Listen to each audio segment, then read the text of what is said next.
Discovery, go at throttle up.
Discovery, go at throttle up.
Circles, I scream to the void. I'm born in a wasteland, my rage is employed. A storm in my chest, it burns and destroys.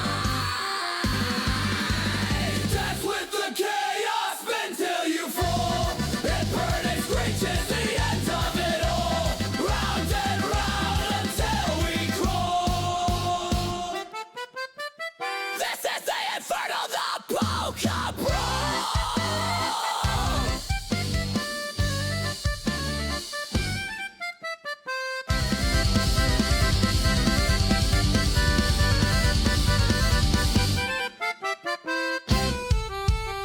Your lies are balloons, they pop in my face. I'll stop on the floor, leave no empty space. A carnival riot, no room for disgrace.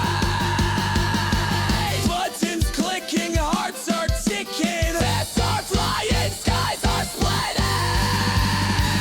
Dance with the chaos, spin till you fall. A bird and screeches the end of it all. Round and round until we crawl. This is the inferno, the polka brawl.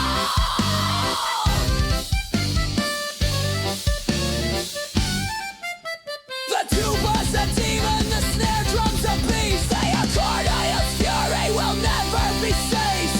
This is a battle of musical faith. The polka goes harder than hell's unleashed.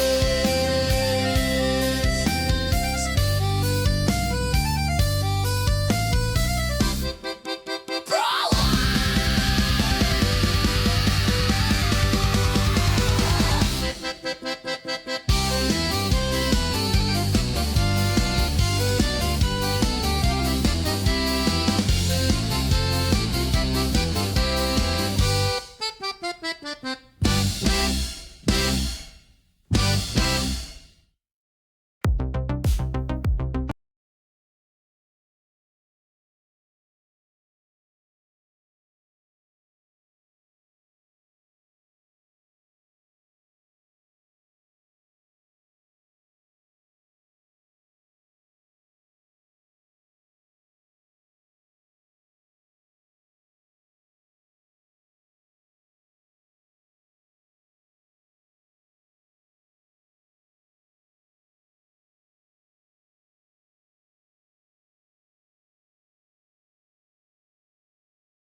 Sorry for dead airing the stream. That was my fault. My fault. My fault, bros, for dead airing. That was it. I was totally not learning how to play the accordion song on the guitar. You know? Yeah, totally not doing that. But also,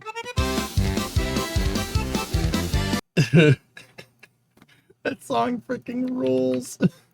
Here, I'll link it. I'll link it in chat somewhere. It's pretty damn good, man. Buttons clicking, hearts are ticking.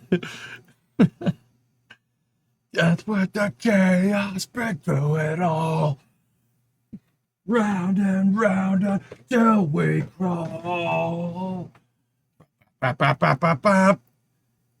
This is the advert of the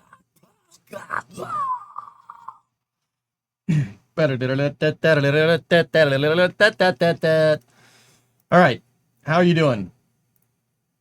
Welcome to the Space News, the Space and Rocket Review. You two girls, tell your friends, Space and Rocket Review. So something is going on with Dream Chaser, and I purposely, we talked a little bit when we were playing Kerbal before. It got a little heated, but we are passionate about space and we understand this, right? Apparently Dream Chaser's mission is changing. Now, I'm not sure if this is good news or not, so I'm going to do a little bit of investigative journalism while on stream here. So let's go read and let's figure out what's going on, because yeah, it's not doesn't seem great. But anyway, here we go. Let's go here. So, a 2-minute read. This was posted by Sandra Jones today. NASA, Sandra Jones, the PAO for NASA. NASA and Sierra Space modify commercial resupply services contract.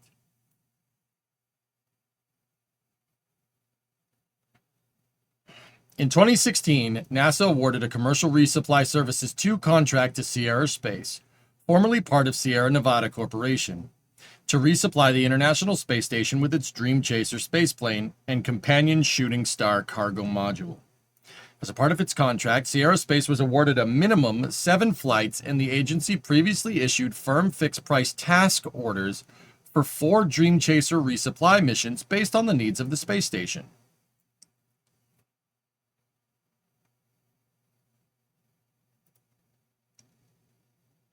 After a thorough evaluation, NASA and Sierra Space have mutually agreed to modify the contract as the company determined Dream Chaser development is best served by a free flight demonstration, targeted in late 2026.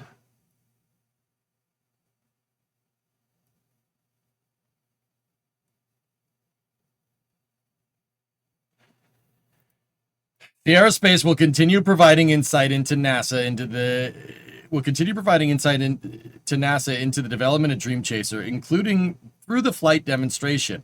NASA will provide minimal support through the remainder of the development and flight demonstration. As part of the modification, NASA is no longer obliged for a specific number of resupply missions. However, the agency may order Dream Chaser resupply flights to the space station from Sierra Space following a successful free flight as part of its current contract.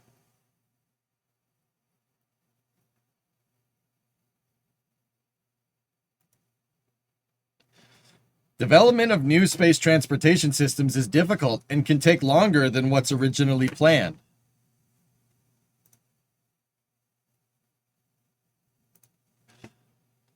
The ability to perform a flight demonstration can be a key enabler in a spacecraft's development and readiness, as well as offering greater flexibility for NASA and Sierra Space, said Dana Weigel, manager of NASA's International Space Station program. As NASA and its partners look towards space station deorbit in 2030, this mutually agreed to decision enables testing and verification to continue on Dream Chaser, as well as demonstrating the capabilities of the space plane for future resupply missions in low Earth orbit.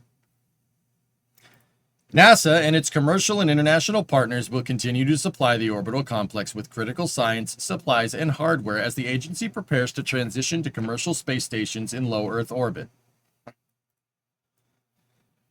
NASA continues to work with a variety of private companies to develop a competitive space industrial base for cargo services, which will be needed for future commercial space stations. With a strong economy in low Earth orbit, NASA will be one of the many customers in a private industry as the agency explores the moon under the Artemis campaign and Mars, along with commercial and international partners.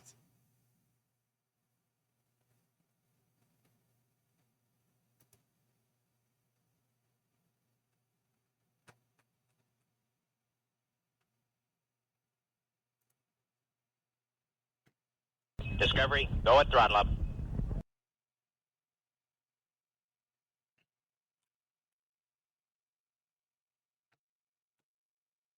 It's never flying, is it, bros?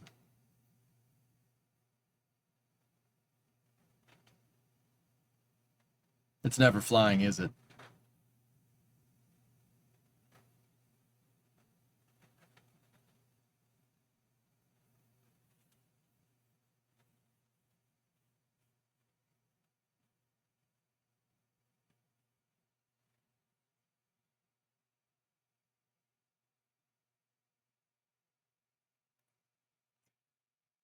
I have Sierra's press release here. What are they on about?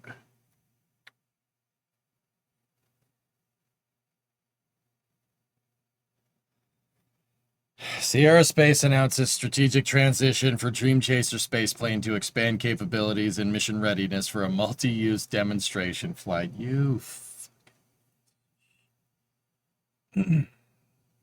Sierra Space, a proven defense tech company delivering solutions for the nation's most critical missions and advancing the future of security in space. Are you sure about that? Announced today a strategic transition for its Dream Chaser spaceplane. Dream Chaser's first flight will be a free flyer demonstration mission, which is expected to prove the technology and deliver critical data to NASA.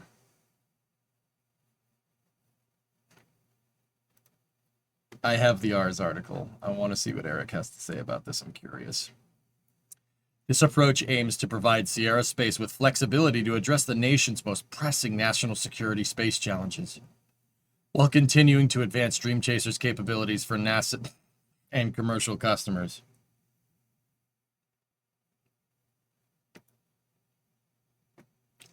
Sierra Space is prioritizing first flight readiness with Dream Chaser, targeting a launch in late 2026 to align with its expected launch vehicle availability. Sierra Space and NASA work together to reach this mutually beneficial agreement that provides greater mission flexibility for Dream Chaser's first flight. This flight aims to demonstrate critical capabilities for NASA's ISS resupply and future commercial low Earth orbit destination missions and position Dream Chaser as a national asset available for future national security and defense demonstrations.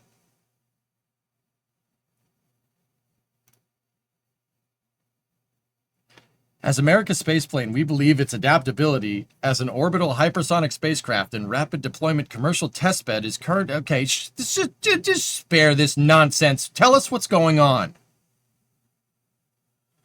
Sorry. Additionally, Dream Chaser has unique features and capabilities as a commercial autonomous spaceplane with the ability to land on any conventional runway. Yeah, we know it. We know it's a spaceplane. We get it. All right.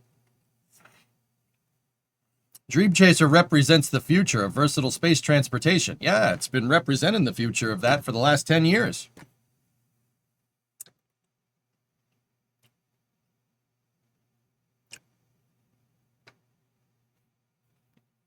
Ooh, another pad deluge test. Sweet. About Sierra Space. That's it? That's it. That's it?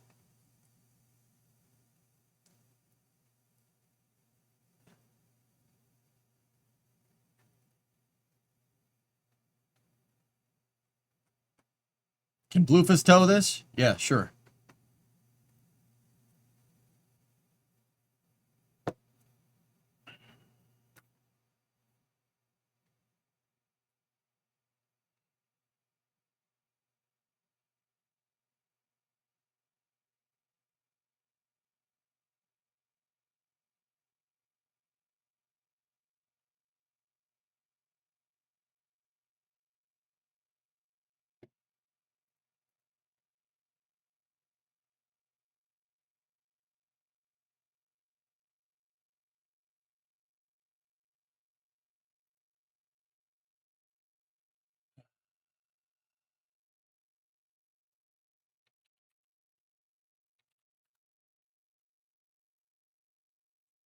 I want to hear what Eric has to say. Genuinely curious here.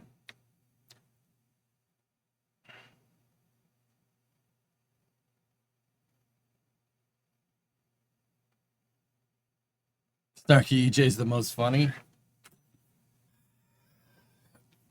Yeah, I'm glad you're amused, man. Like, I'm angry.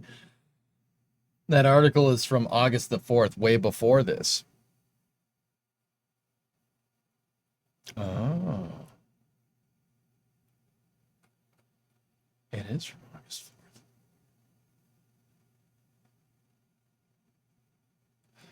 4th. When will Sierra Space wing vehicle Dream Chaser finally take flight? This is an article from August 4th. All right, let's see. Dream Chaser spaceplane has been under development for more than 2 decades and has a huge cult following because of its wing shape. Its wing shape mimics the iconic space shuttle. However, during a recent news briefing, a senior NASA official would only say this about a launch date: "We'll be ready for them when they're ready to fly."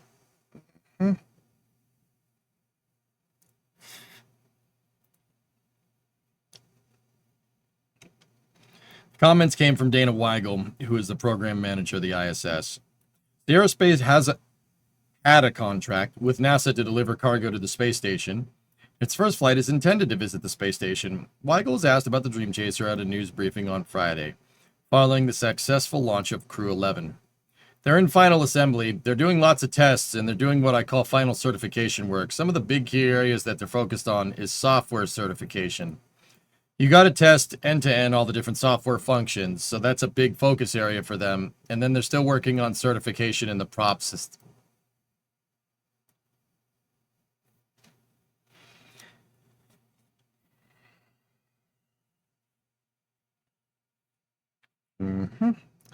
I watched that press conference. I missed that part.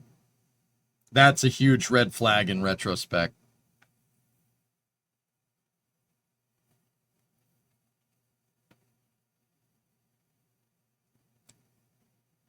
There were some notable tidbits of news in this comment. First of all, it appears NASA has learned its lesson from the first troubled flight of Starliner, which had significant software problems during its debut flight in December of 2019.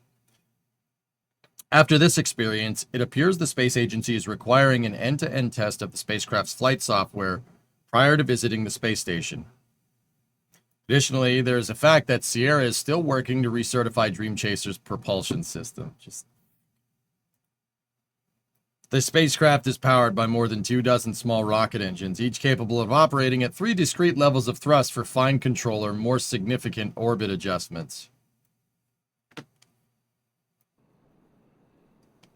Hang on, I lost audio for a second. I'm going to turn on Starbase Live so the headset doesn't go out. These thrusters consume a mix of kerosene and hydrogen peroxide propellants. Okay. They tried. I see what they're doing here. I get it now. I'll talk more about that in a second. These thrusters consume a mix of kerosene and hydrogen peroxide propellants rather than the more common toxic hypergolic propellants that ignite on contact. We wanted to have a fuel system that was green instead of using hypergols, so we could land it on a runway and we could walk up to the vehicle without being in hazmat suits. Tom Weiss, then Sierra's chief executive, told Lars in late 2023. That was tough. That was hard, I have to say.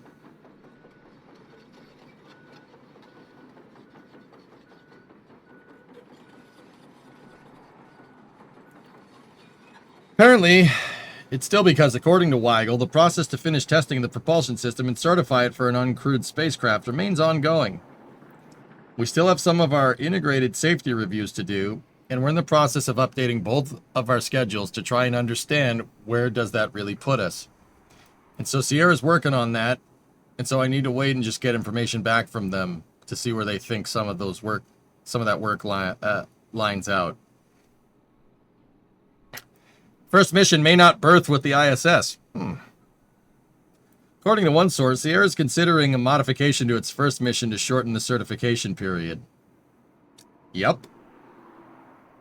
Well, that proved to be right. The company had planned to fly the vehicle close enough to the space station such that it could be captured and berthed to the orbiting laboratory. One option now under consideration is a mission that would bring Dream Chaser close enough to the station to test key elements of the vehicle in flight, but not have it berth. This would increase confidence in the spacecraft's propulsion system and provide the data NASA and partner space agencies need to clear the vehicle to approach and berth with the station on its second flight. However, this would require a modification of the company's contract with NASA, and a financial decision has not been reached on whether to perform a flyby mission before an actual berthing. It appears highly unlikely that Dream Chaser will be ready for its debut spaceflight this year for technical reasons. Another challenge is the availability of the Vulcan launch vehicle. After years of delays, Vulcan is finally due to make its first national security launch. It did do that. It was successful. Assuming this launch is successful, Vulcan has a busy manifest for the coming months. Given this, it is uncertain when a Vulcan launch vehicle will become available for Dream Chaser, which was initially designated to fly on Vulcan's second flight. However, because Dream Chaser was not ready last fall, that rocket flew with a mass simulator on its second launch back in October of 2024.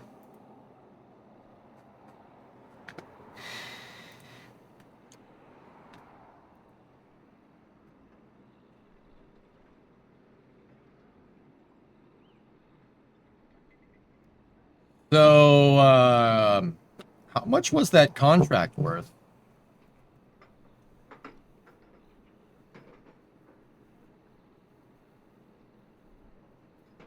Sounds so much like, hey, Boeing screwed up, now you have to take it slower. That's not how I understood that.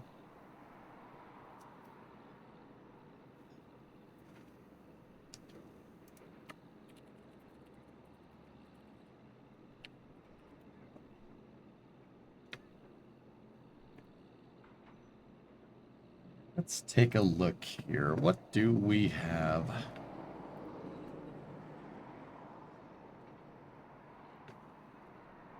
Three companies were awarded contracts on January 14th, 2016. Dream Chaser, Dragon, and Cygnus. The maximum potential value of all the contracts was indicated to be $14 billion, but the minimum value is considerably less. CRS-2 launches commenced in 2019 and will extend to at least 2024.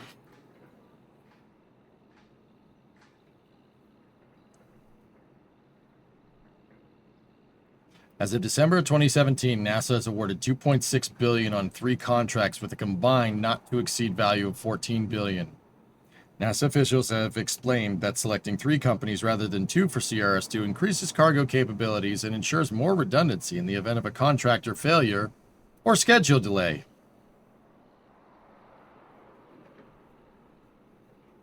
Yeah.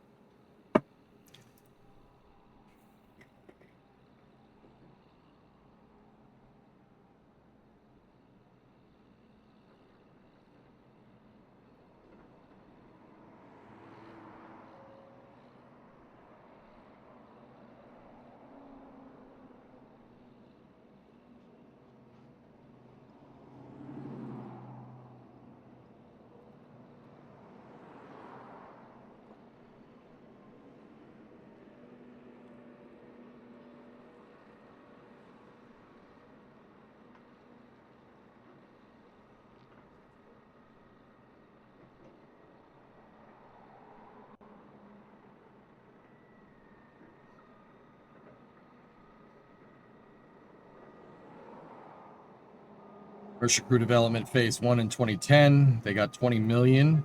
Phase 2, 80 million.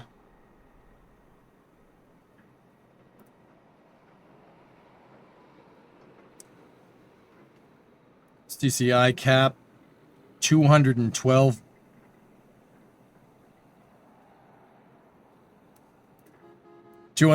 million. So 100 million, 312.5 million. CCT cap.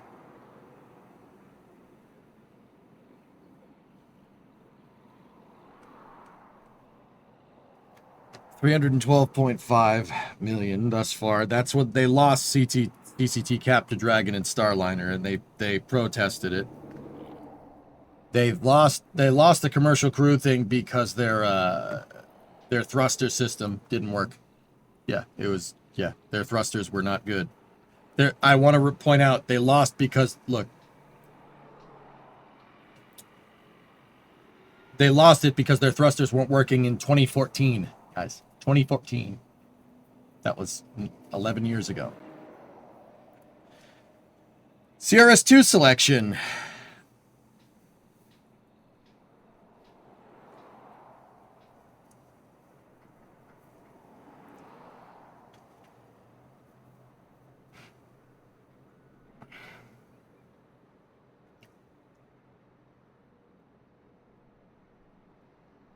Okay, drop test.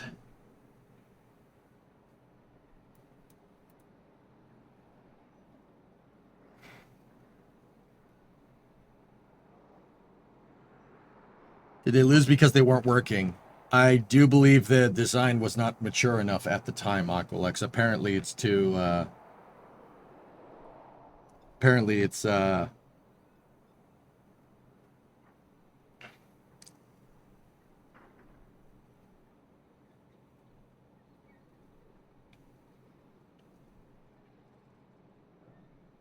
apparently it's too mature. It's not matured now for NASA. I don't know what that means, but whatever. It was the hybrid abort engines. That's what it was. Sorry. You know what? Let's just go up here to the top. I'm just curious. Control find $sign.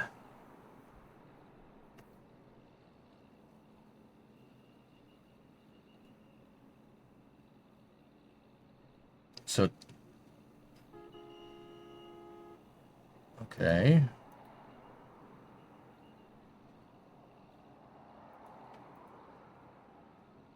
So they got 300 million through for the commercial crew.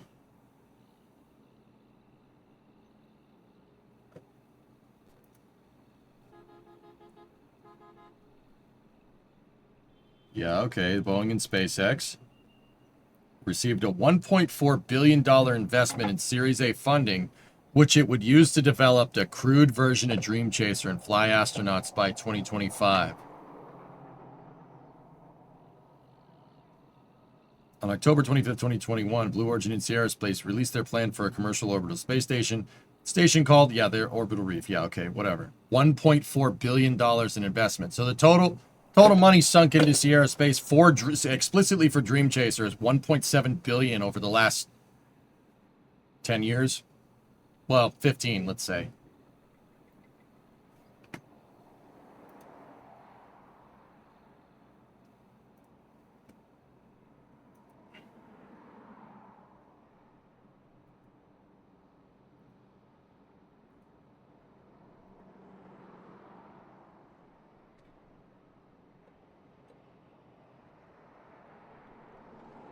Ellis, you know, I was talking to Bree about how I would approach this for Space News when I was on break a second ago.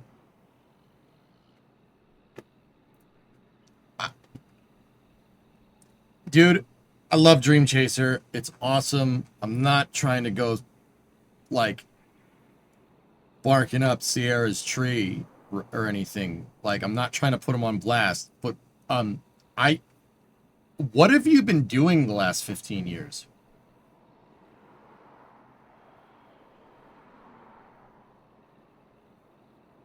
Where did that $1.4 billion go? You burned $1.4 billion in 4 years? For a spacecraft that was already designed? What do you... Like, I'm not trying to be a jackass. Like, what have you been doing? Like, guys just show up to work, you got your coffee, you got your pocket protector? What are you doing? Like, I'm just dead serious. Where are the drop tests? Where are the drop tests? Where's the, approach and landing tests? Like, what have you been doing? One spaceship. One. One.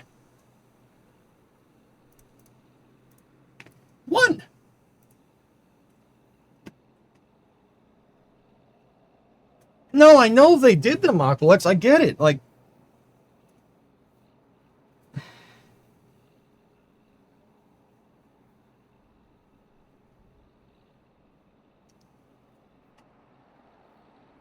How does the funding and timeline compare to the handbook, considering waterfall testing?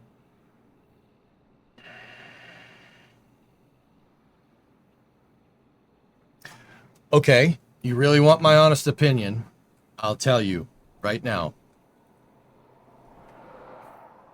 I really need to know how much they got for that CRS2 selection in order to really be able to tell you, Aqualex, because I'll be honest with you. They got 212 million to Sierra, okay? 212 million for the commercial crew integrated capability.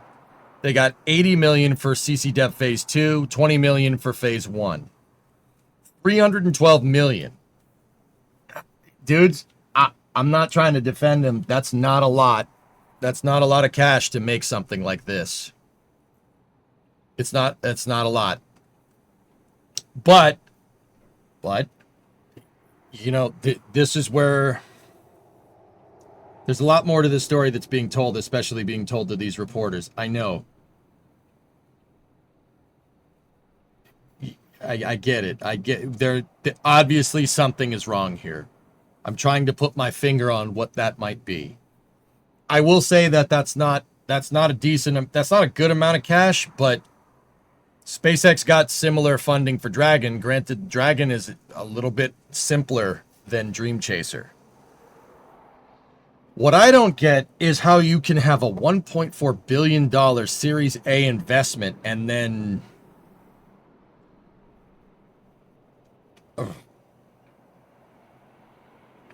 What do we...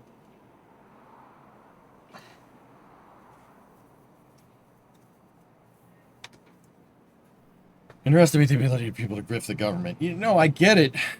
I get it. I mean, a lot of the... I really want to know how much they got for CRS2. So, you know what? Let's just put that in there.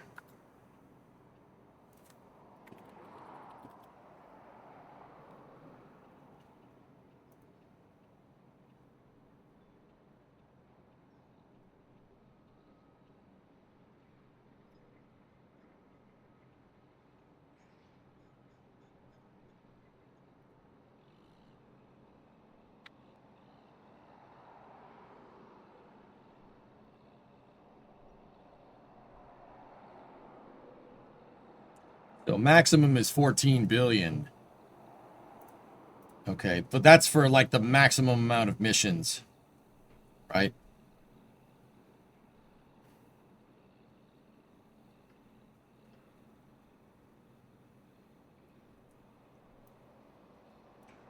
NASA's not yet ordered any missions. Will make total of 6 selections from each menu of options at fixed prices as needed.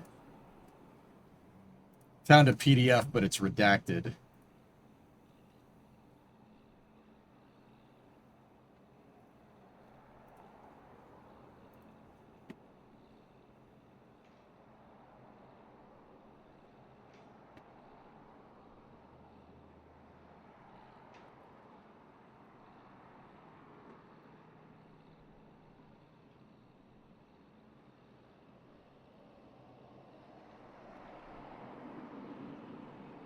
Sorry, this is a little bit of an unconventional space news. I'm just trying to get some information here.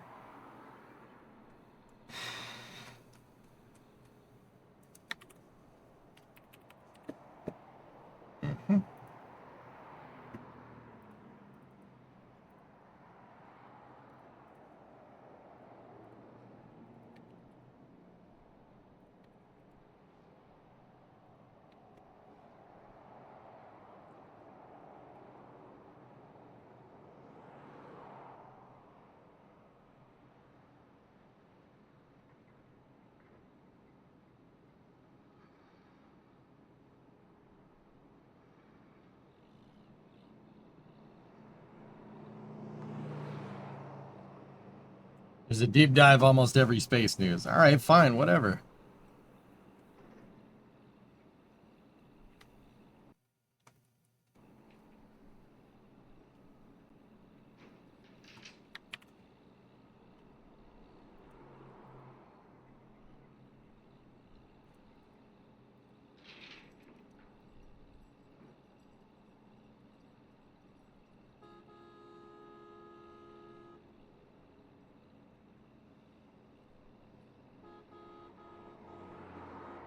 Just trying to look around. We'll check that PDF in a second. What's this one, Baron? You find something?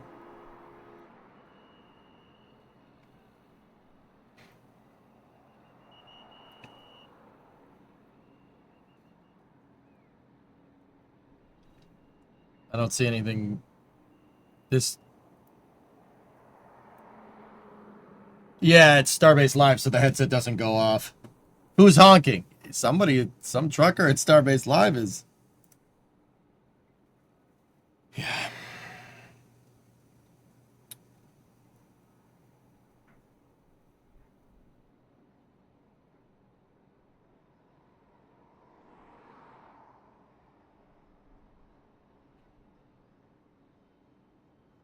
SNC wanted to become a jack of all trades. They took the money they got from investors that was planned for Dream Chaser, and they created a new commercial company called Sierra Space that was planned to be a DoD contractor. Funny enough, they lost all contracts to L3 Harris and SpaceX. It's for context what happened to check the message. Okay. Yeah. Yeah. So we don't, it's redacted. Let me just keep looking in the PDF. I'm trying to see termination for cause. The government may terminate this contract. Okay.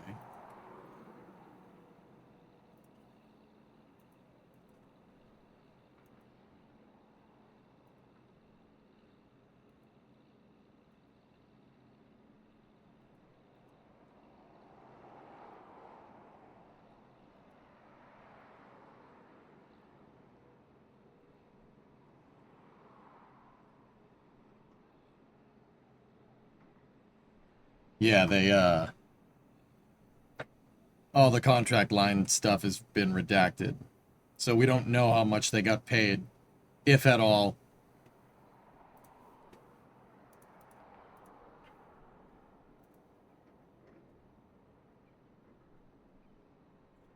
Dude, so okay, what I'm getting at here is that look, they got 300 million to develop this thing from Commercial Crew, didn't get the contract, right? And then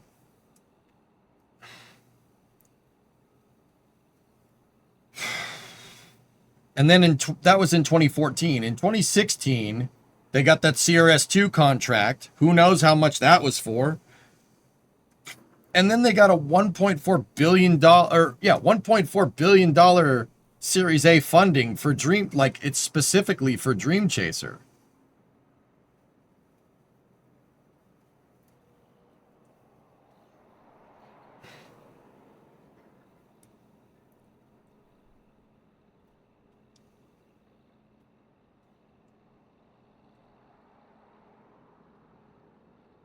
I,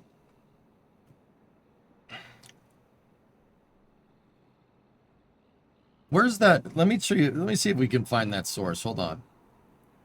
Sierra Space reported that it received a $1.4 billion investment in Series A, which would use to develop a crew version of Dream Chaser and fly astronauts by 2025. Okay. Who wrote this article? Get the frick off the screen.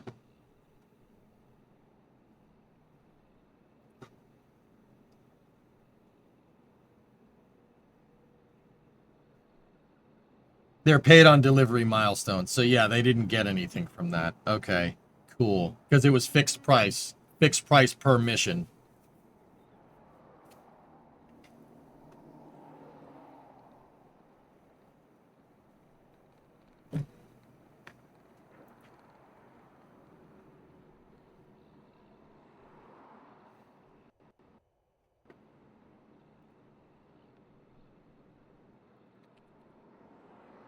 Think. What's this? USA spending?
The CRS2 contract is a delivery order. Yeah.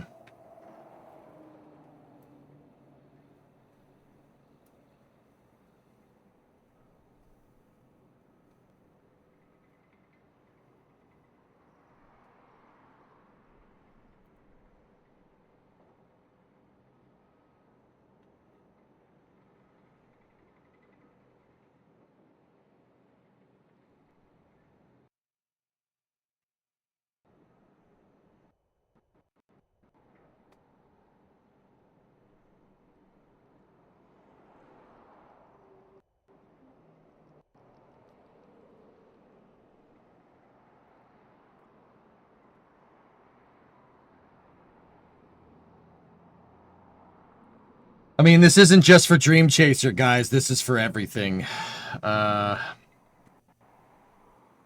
It's interesting that, well, yeah.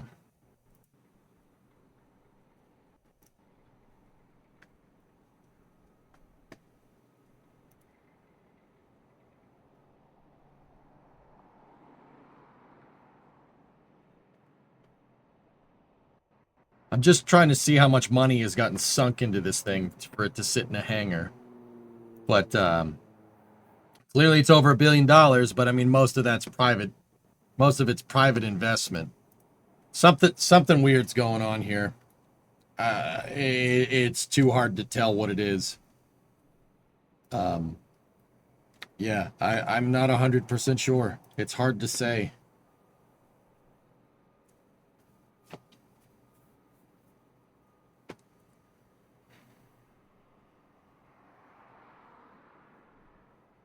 It does look cool. Yeah.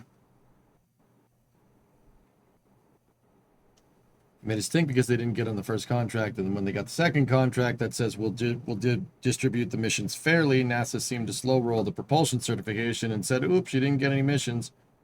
No wonder they started trying to diversify. Yeah. I don't know.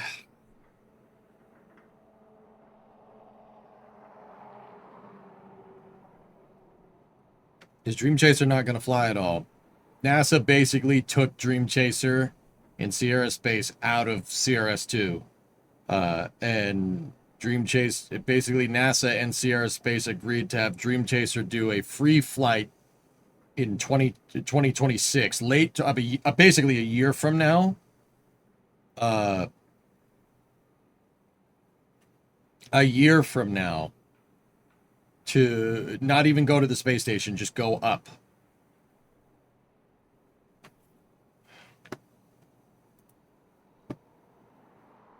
This one includes SNC. What is this?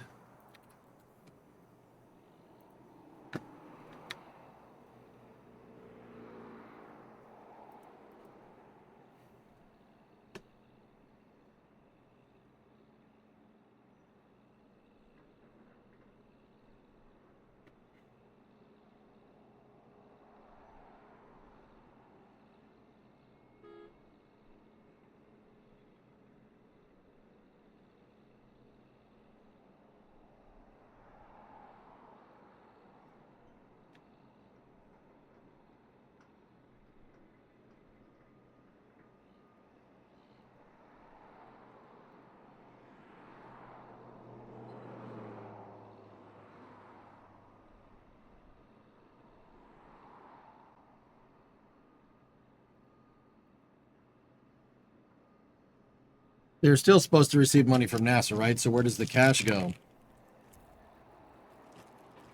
Okay, at least orbit is better than rotting in a hangar. Space facts. I don't think that's what's going to happen. I think it's not going anywhere. I don't think it's ever going to launch. There, I said it. I don't.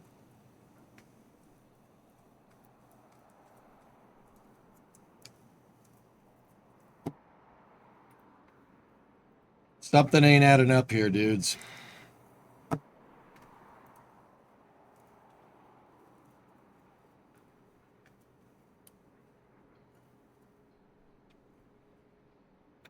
But it looks like they got maybe 250 million from NASA so far. Yeah, they should probably pay that back, huh?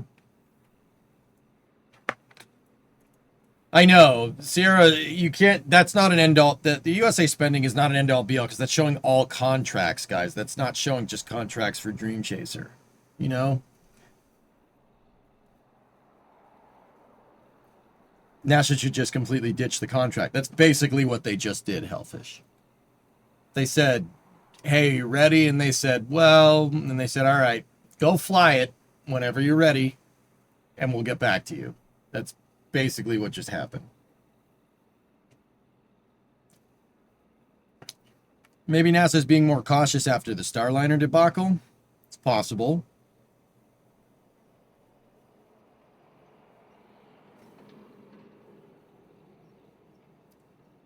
Baron, so some odd news. My friends at Marshall Space Flight Center are telling me that the center director had an all-hands meeting today. It got canceled and the director just got fired. Nice.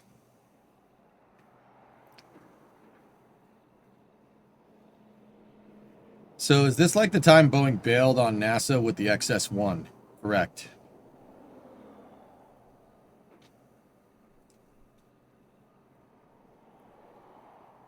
To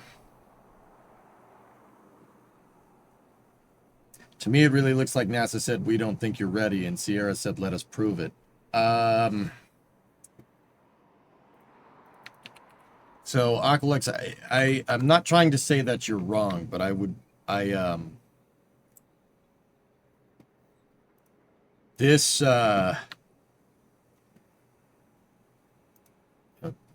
take a look. Here, I'll go over here.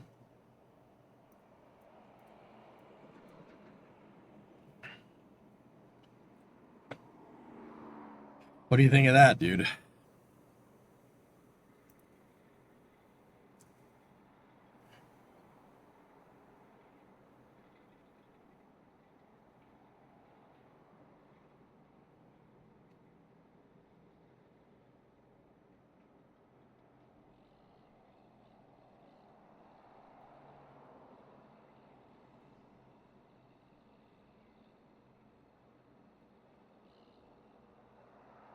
Oh. Hey, Steve. This article's by Seth Krakowski over at Space Explored. This is from 2 years ago, guys. So, trying to cut your burn. Well, read. Sierra Space lays off part of staff after completing first space plane. Sierra Space realigning its priorities. Sierra Space confirmed to CNBC that the company laid off about 165 employees this week. Company laid off an unknown number of contractors that worked on Dream Chaser's construction. In total, the number could be in the hundreds. First Dream Chaser spaceplane was completed earlier this month and shipped off to Armstrong in Ohio for testing before launch. It's one of the final steps before Dream Chaser is sent down to Florida for integration on a ULA Vulcan rocket. The layoffs come as Sierra Space plans to reshuffle its priorities now that it has completed the first of its spaceplanes. The company went on a hiring spree earlier in the year to get enough personnel to catch up on the work needed to launch Dream Chaser next year. Sierra Space is also moving 150 employees with security clearances over from SNC, of which Sierra Space was spun out a few years ago to focus on classified security contracts. We know that Dream Chaser will have many use cases. Yep, okay. Company's pretty tight-lipped on what sort of offerings Dream Chaser can bring to the DoD. Yep.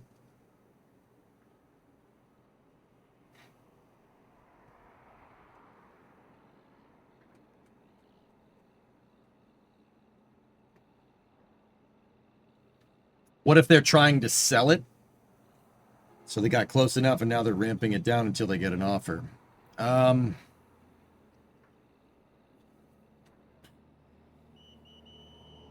Fellas, it sounds like they're pivoting. That's what it sounds like. It sounds like they're going to go do something else. It sounds like Sierra Space... It sounds like Sierra Space is pivoting to more defense contracts, and I don't know what the hell they're doing with Dream Chaser. Sierra Space, as I was told, was planned to get some SDA contracts. Yep. Funnily enough, L3 Harris teamed up with SpaceX on Starshield. L3 Harris is developing the sensors, and Sierra Space got caught with their pants down. They fired nearly everybody who worked on her. The moment she got in thermal vac testing, the tiles literally snapped off. Then they rolled her back to the factory, and she's been there since early 2024. Isn't it at the Cape, Baron?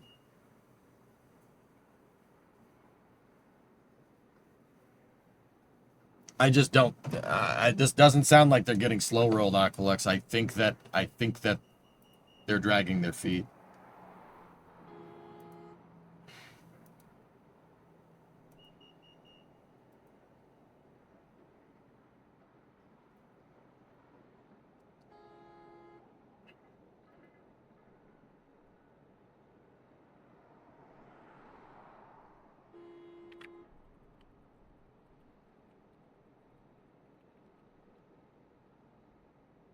At the Cape, she didn't pass thermal vac testing.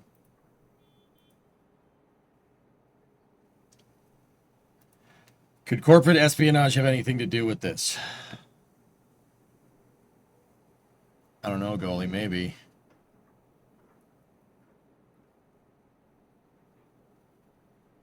Eric Berger just posted a new article about this. Oh.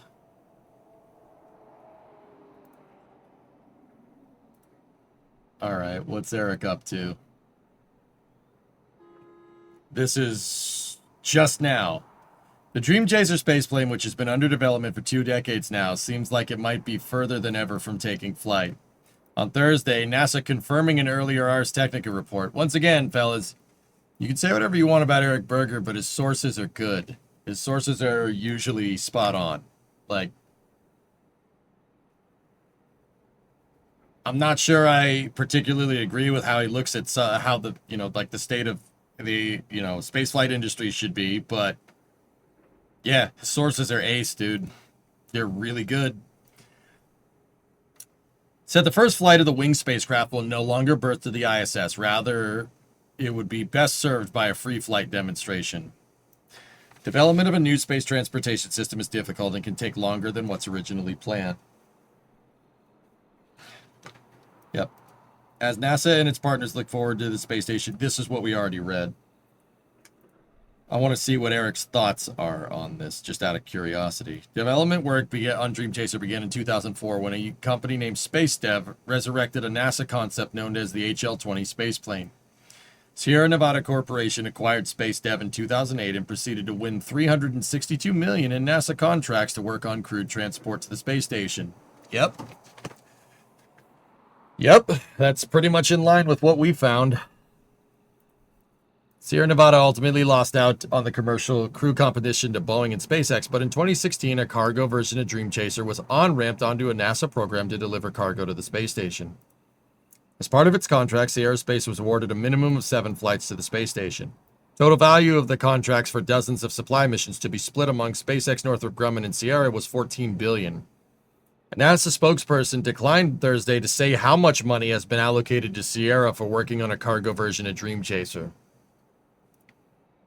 However, in its news release, NASA said it's no longer obligated to a specific number of resupply missions.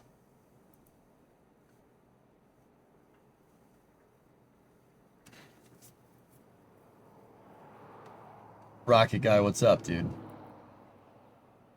Cover the Swift Telescope rescue news. I did. We mentioned it, but I didn't really get into detail. I'm wondering what the hell's going on with Dream Chaser, Rocket Guy. It's yep.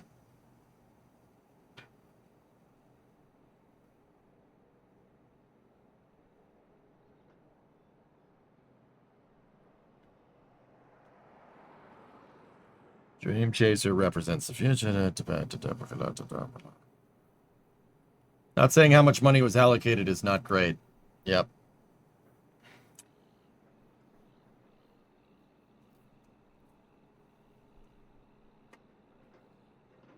This transition provides unique capabilities to meet the needs of diverse mission profiles, including emerging and existential threats to national security. Yep.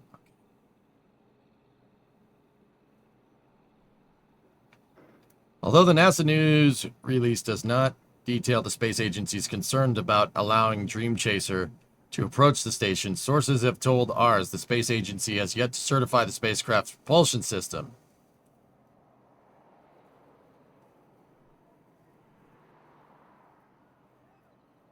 Okay, Baron. The spacecraft is powered by more than 24 small rocket engines, each capable of operating at 3 discrete levels of thrust for fine control. It's a pretty trick design, dude. I see what they're doing. So, like, I was saying before that the thruster design is too complicated, but if they were using hypergalls, fellas, they would have to have like 3 different thrusters where there's one of these. So that's your trade-off. There's the trade-off there. Hypergalls would require 3 different sizes of thrusters for 3 different sizes of maneuvers. This one is one thruster that does 3 things, but it has a more complicated propellant feeding system. But this sounds like what you'd do if you were worried about dry mass. So one of the challenges of building a space plane, Space Shuttle, X-37, Dream Chaser, is that you're lugging around all your aero surfaces up in space, and that really, really kills you. It kills your efficiency because the wings aren't doing anything when they're just floating around in space. So I see why they opted for this type of thruster. It makes sense. They were trying to simplify the thruster design. NASA didn't seem to be on board with that, though.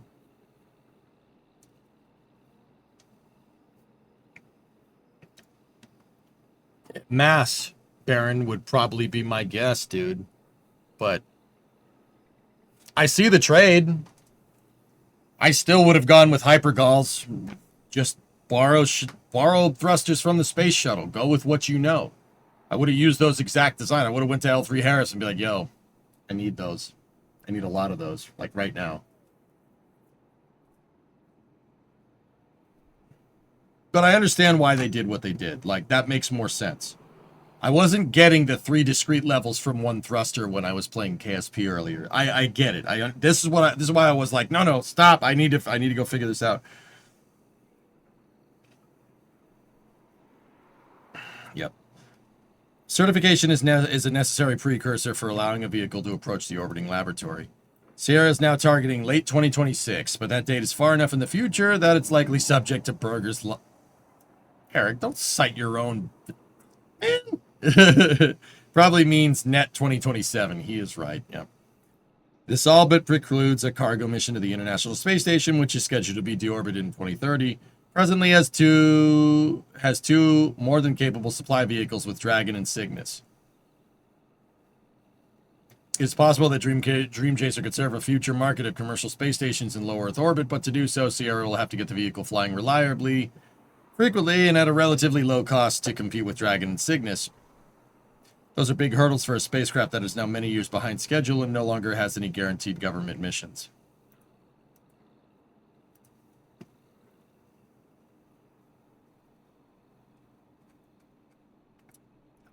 She ain't flying. She ain't gonna fly, dude.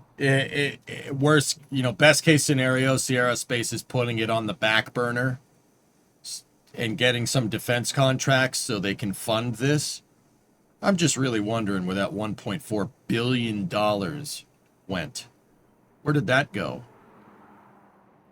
$1.4 billion is enough to... That's enough to develop a spaceship. Remember, this is uncrewed. That's more than enough. Dragon was... Dude, that is almost Dragon 2, which is human rated, which is way harder to make. Like...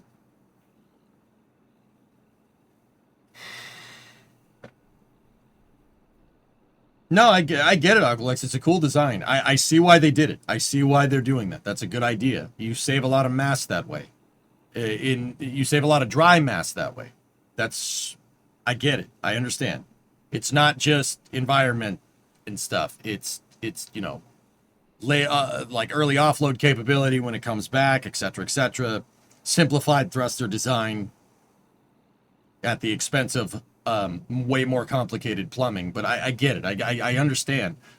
Now, mass trade-off is good by adding another fuel tank holding RP1 that's less dense than hypergalls? Question. All that extra plumbing, dude, and all that extra thrusters, Baron. Like it must have been a thing, dude.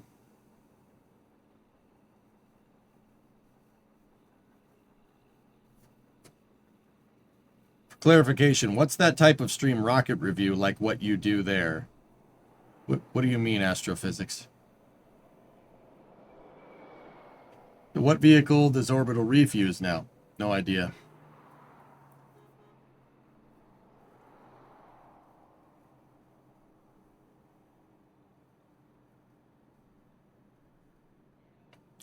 I mean, it just goes back to what I'm saying.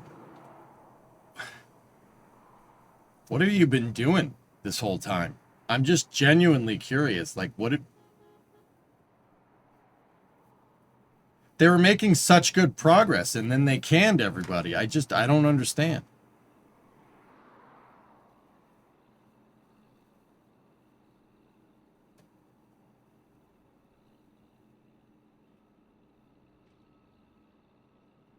Yeah, right, Poison? Exactly. Yeah, it's so annoying, dude. Sounds like they're pivoting to Golden Dome. It sounds like they put Dream Chaser on the back burner because they're pursuing other defense contracts. They're pivoting.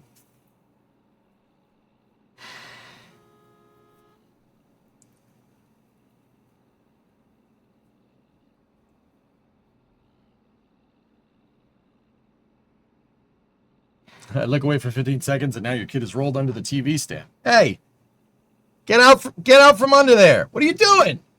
Hey, get out from under the TV. Hey, yeah, I'm talking to you.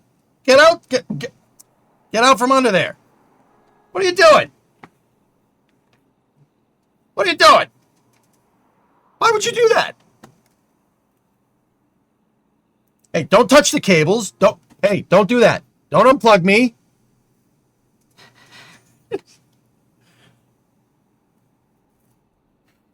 Don't unplug this TV. I'm on the TV. Don't unplug the TV. What are you doing? The layoffs could be that they overhired. Something weird's going on here, username, and we'll probably never know. Everything was going so good. It sounded like they had every...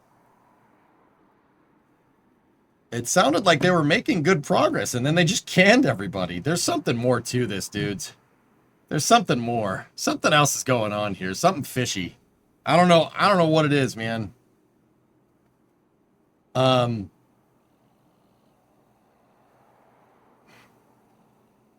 organization at Sierra Space is absolutely awful.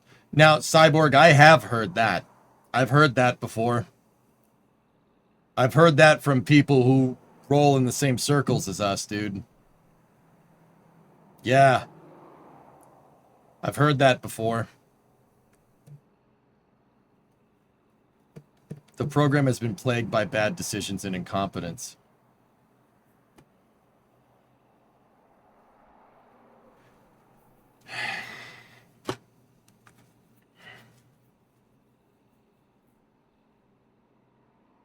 It's so strange, kind of like Blue Origin laying off a ton of people in No Flight 2. Yeah, what's going on? Does it, like, man, you know what's popping into my mind? And I know guys, I probably shouldn't say this. Probably shouldn't say it out loud. You know what's popping in my mind? Does anybody care? Do you guys care about this? Like, do you care? Like, do you care?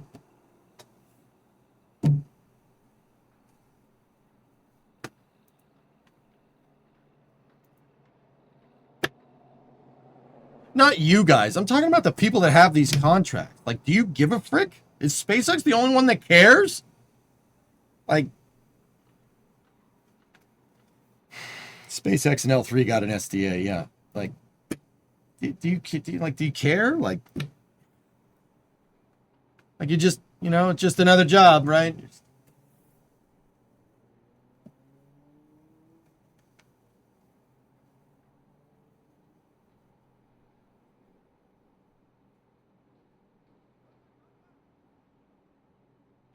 SpaceX's relentless drive to achieve success as fast as possible make everybody else look terrible.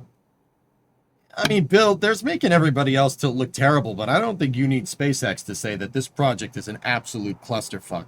Oh, excuse me. Sorry. My fault. Trying not to do that. I've been trying really hard not to swear as much. Like, brother, they did that to themselves.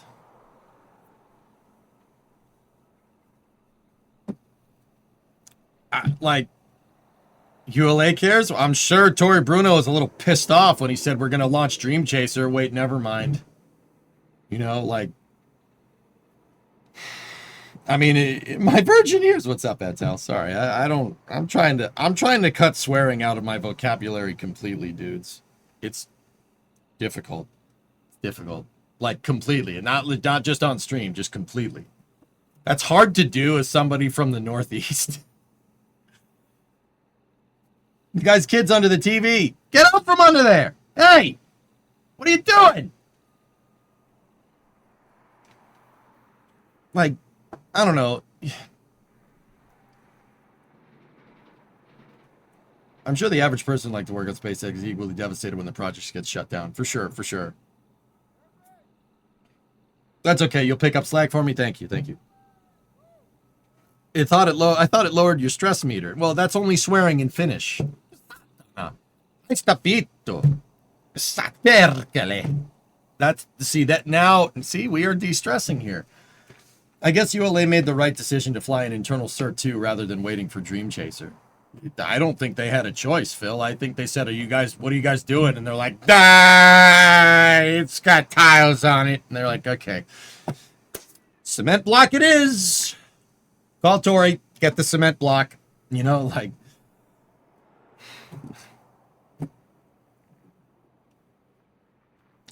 Call Tori Bruno. Get the cement. Let's go.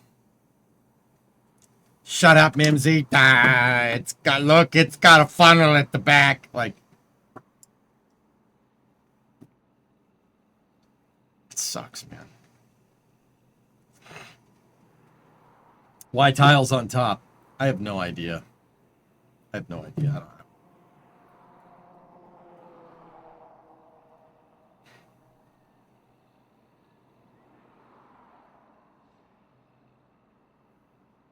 Good freaking luck, Phaedra. yeah, I don't know, man. Tenacity, more like difficulty. You know, like, okay. Even if, like, guys, I'm willing, like, I've been willing to give Dream Chaser the benefit of the doubt just because it's such a cool spacecraft. And I know that Sierra SNC was kind of banking on them getting a commercial crew contract, and that did kind of screw them a little bit, for sure. Like, but NASA did throw them a bone in 2016. That was pretty smart, you know. But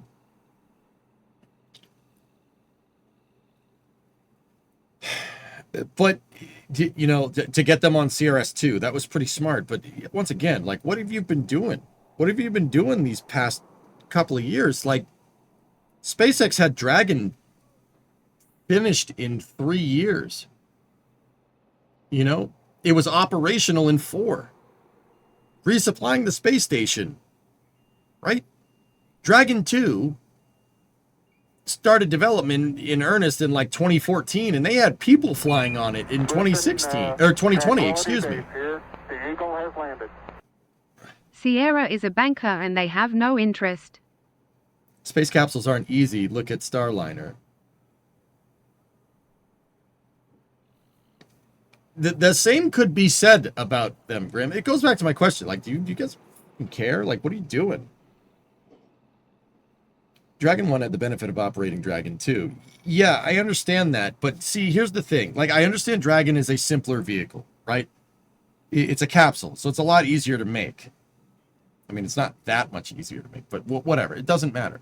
Like, that's an uncrewed vehicle. Like, by that logic, you know, 6-7 years, they should be able to get this thing figured out, but they haven't.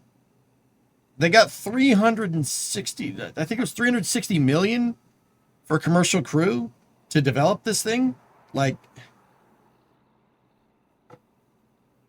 and then they got a $1.4 billion infusion in Series A funding specifically for Dream Chaser. Guys, I don't care what you think. Look, you could say whatever you want about Dream Chaser. You can say whatever you want about difficulty in making spacecraft. 1.4 billion is enough to develop this vehicle in an uncrewed capacity alone, by itself. 1.4 billion is more than enough.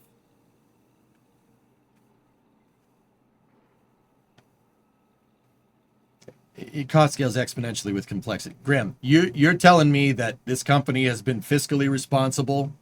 They burned through $1.4 billion for Dream Chaser in the last 4 years. You're telling me that, oh, yeah, well, it scales with cost scales exponentially. No.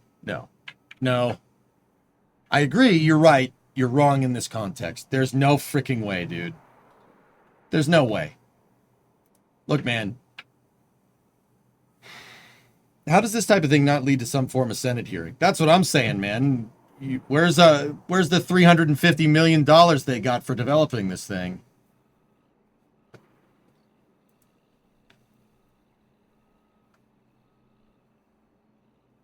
Yeah, Sierra Space secures 1.4 billion Series A capital raise, represents largest aerospace and defense capital raise globally in 2021, second largest private capital raise globally in the aerospace defense sector. Investment accelerates development of Dream Chaser and the life commercial space.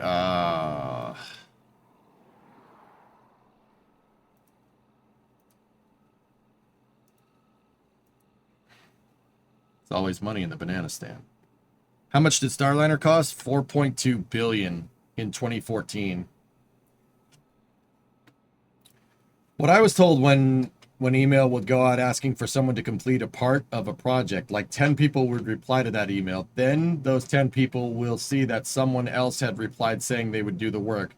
Everyone thought another person was doing the work and it would never get done.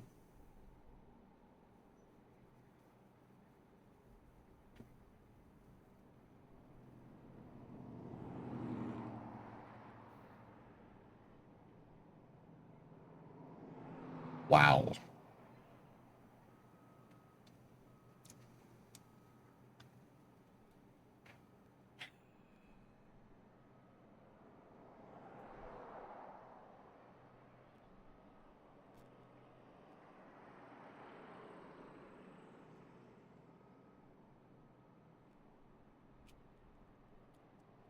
This, yeah, like I said, Cyborg, I've heard that from people. I heard that nobody takes it seriously. No one cares. And you know what, man? That pisses me off. You know why that pisses me off? Because they're using taxpayer. They use partially taxpayer money. It's okay. They probably got a great latte shop at Sierra, don't they? They also apparently relied on auto-coding software, so they had a bunch of flight software algorithms that no one wrote and you couldn't verify easily. They vibe-coded the guidance system? You've got to be There's no freaking way.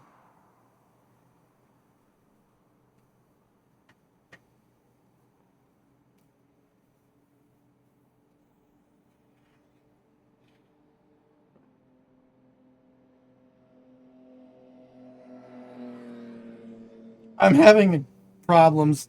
Yeah, my mind has been changed. Not vibe coding, auto coding. It's a MATLAB tool. Oh my god. I caught it. I caught it that time, David. Oh. What a mess, Rocket. What a freaking mess, dude.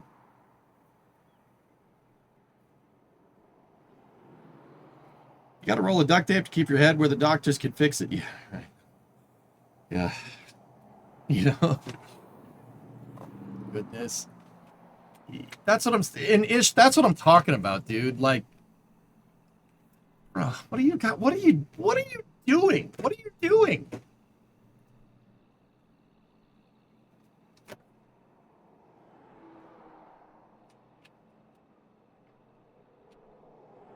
He auto-coded the freaking software. What are you doing? What are you doing? what Jock said. What did Jock say? Hold on. Auto-coding is an industry standard. You specify the algorithms in MATLAB and it generates C code from it that runs on the actual flight computers.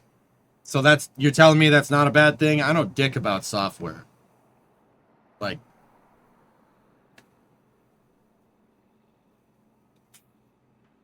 MATLAB though? MATLAB for a spaceship?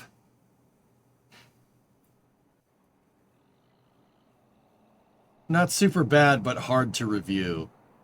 Autocoding isn't inherently bad. You better have people that can also work with the C code that it's generated. All primes use MATLAB. Okay. MATLAB ain't bad. Stop the disrespect. It's an industry standard. I know. I told you. Their world headquarters was down the street from where I grew up.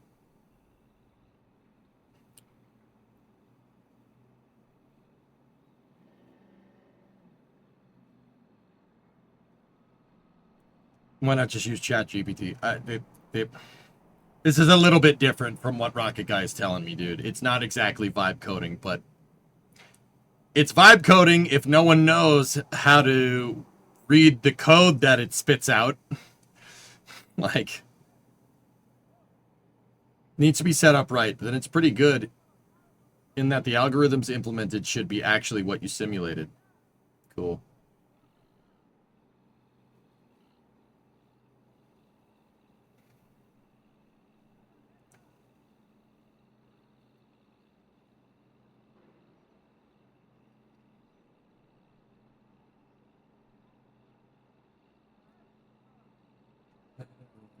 Here.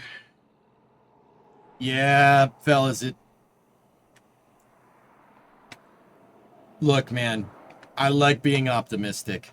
I really do. I want to be optimistic about this. This thing ain't flying. It's not flying. I think Sierra Space is pivoting to other defense contracts, and I think they put this on the back burner on purpose.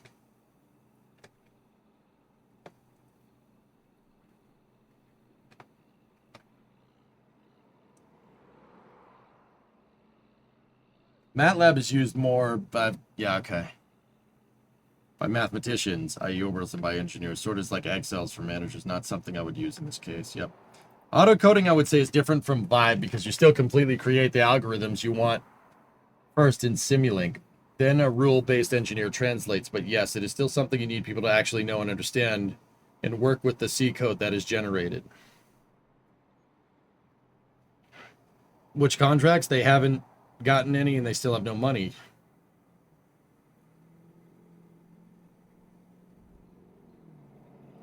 It's fine, it doesn't produce optimized C code. Okay. Interesting. Rule-based engine. A lot of telemetry, etc. that you see in mission controls are MATLAB UIs working with either real data or simulations based on sensor data. Interesting.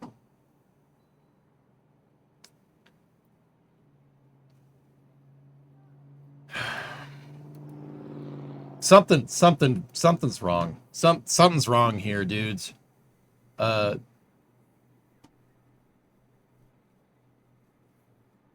What I'm trying to string together, guys, is that, you know, there could be incompetent decisions, and that just makes it take more time, but you'll see steady progress here. You'll see steady progress. Like, you know, there was steady progress basically all the way up until early 2024. Like, they finished the tiles. They were given like regular weekly updates saying like, okay, we installed this tile. Like, they were posting it on X. I remember covering it for Space News, you know, and then they're like, oh, we completed thermal vacuum testing, right? And then, oh, we're moving it to the Cape. We're getting ready to launch. And then they fired everybody.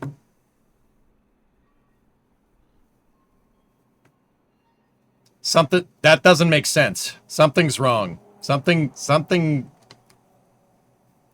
Maybe all of this, you know,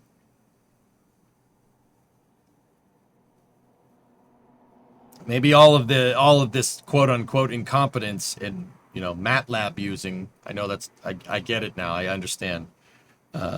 Maybe it all added up and they said, frick this. Management said, nah, never mind. It came to an end when they announced Sierra Space Defense. I remember this announcement. Yeah. It sounds like they're just gonna pivot to Sierra Space Defense. Yeah.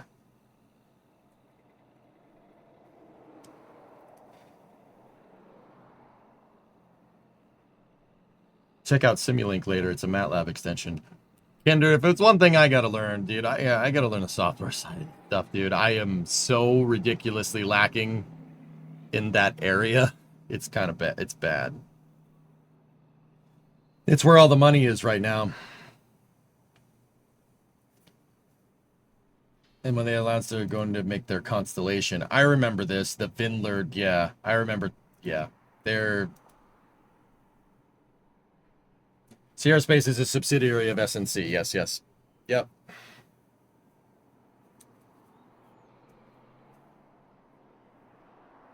Hey, how you doing? I'm good, ship watching.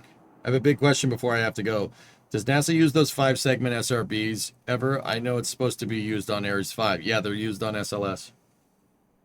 More money in defense. Plus, they were given the money from the contract. No need to complete it. I'm just... You know what's getting me, dude? It's like... Fine. You want to pivot to defense. That's all fine and dandy, right?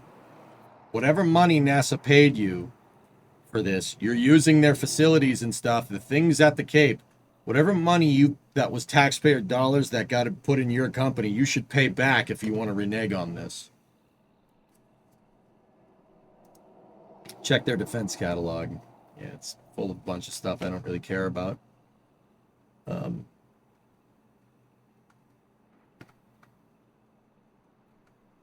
Yeah. Yeah, they won't. That's what pisses me off. And who gets the shaft? NASA gets shafted. Yeah, you invest in something, you run the risk of investments going bad. Yeah, I understand that, but this is the public sector, Deadbringer. It's a little bit different.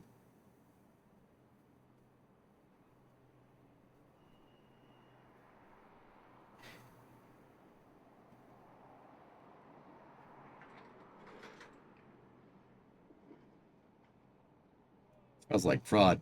Hellfish, I don't know if it's fraud or something. I would be very interested in why everybody got canned. You know, they said, oh, well, we've made one spacecraft. We're going to fire everybody. That doesn't make any sense, dude.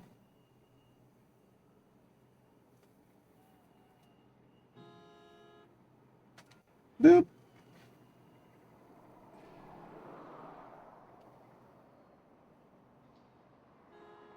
I don't know. It doesn't make any sense, dude.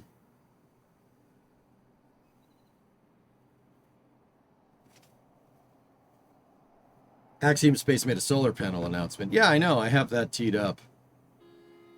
Like, I don't know. You know, like, I'd be curious to know how much of this is on NASA as well. Like, but I don't know. Somebody's beeping their horn like crazy on Starbase Live.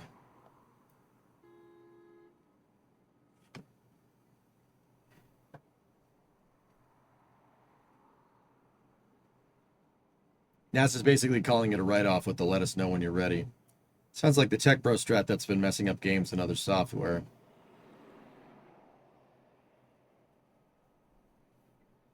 Discovery, go at throttle up. Yeah, we don't need to provide this thing for NASA. Yeah, we could make tons of money by actually making it work, but the defense contracts are right there, and they're easier to do.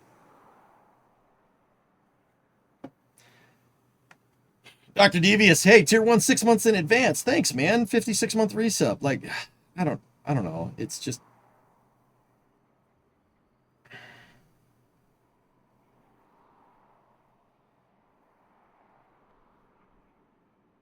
At the end of the day, it's our money, and NASA's budget gets hosed.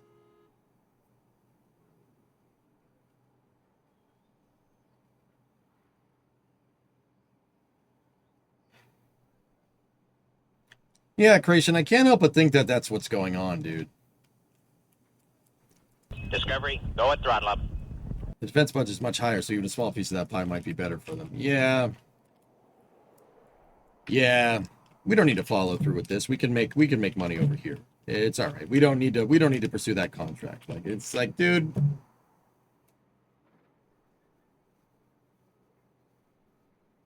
This behavior should not be rewarded, but what do I don't know.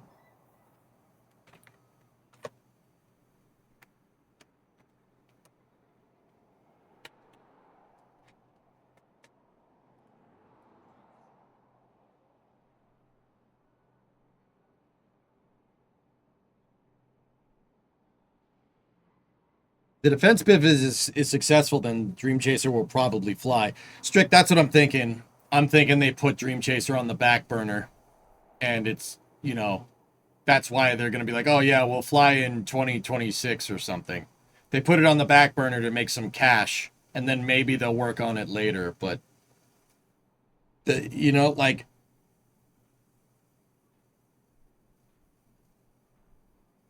Discovery, go dude, at throttle if I got taxpayer money to do something, I would be working 24/7, 365 to make sure I did the US taxpayer right. I don't give a frick. I don't give a frick if it takes my heart and soul to do it. You know, you said you were going to do something and you got paid to do something and then you didn't do it. I don't like that. That does not leave a good taste in my mouth. I don't like that. I don't like that at all.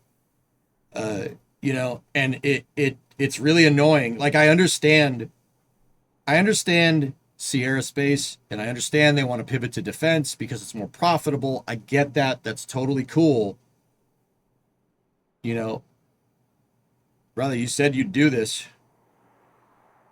You were on the hook for 7 resupply missions, and you're not going to do one.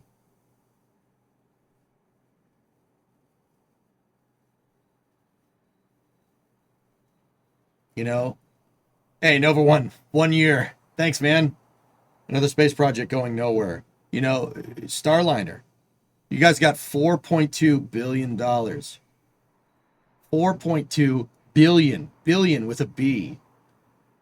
Using quote unquote off the shelf technology. You know, you're using thrust, like they didn't have to do any thruster research. They used shuttle thrusters on Starliner. And you still screwed that up. What are you guys doing? Like, what do you do? What do you do?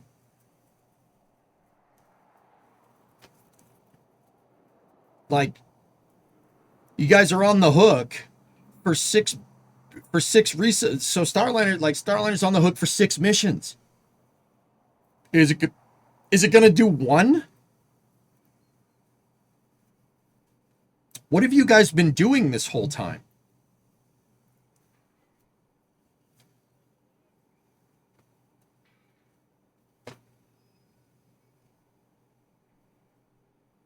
Still no update on Starliner, by the way. Yeah.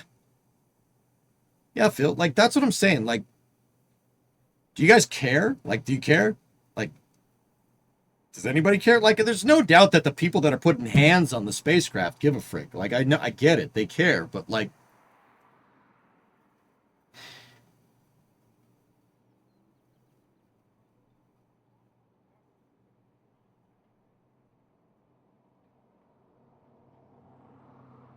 yeah, I know. It's dumb.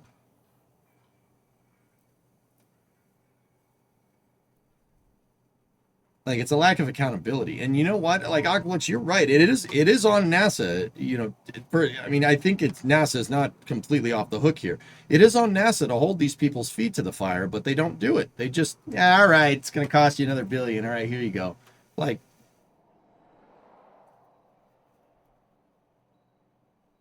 Starliner is still pushing with prop system certification in White Sands. I can say for sure the next flight will be sometime next summer. Baron, all I'm saying is that when in the press conference after CFT1, they said that, well, we learned a lot about poppet seal degradation because we left a service module that we weren't using in a hangar in White Sands and didn't clean it out and just left it there. And it's the hypergol propellants have been sitting in there for a couple of years, and that we learned a lot about degradation from that. Dude, am I wrong in thinking that that is a gigantic red flag? Like, what do you mean you just left a toxic fueled service module just sitting around? What does that mean?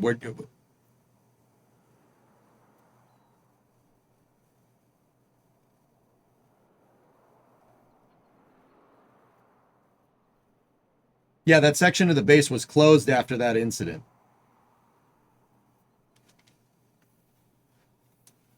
Oh my God.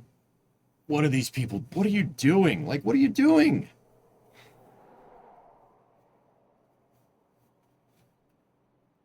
Like, I get it. It's easy for me with no skin in the game to point fingers and be like, what are you doing? You suck at this. Could I do better?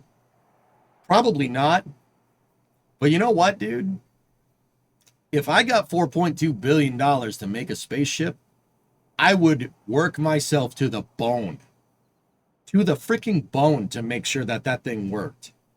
Right? And I'm not going to lie to you. I'd probably fail harder than Boeing would. But at least, at least I tried, Like, just.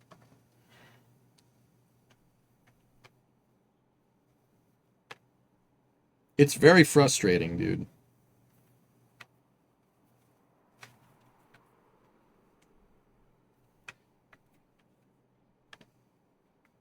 Like, it's really goddamn frustrating, dude. It's like, it's very clear that SpaceX cares.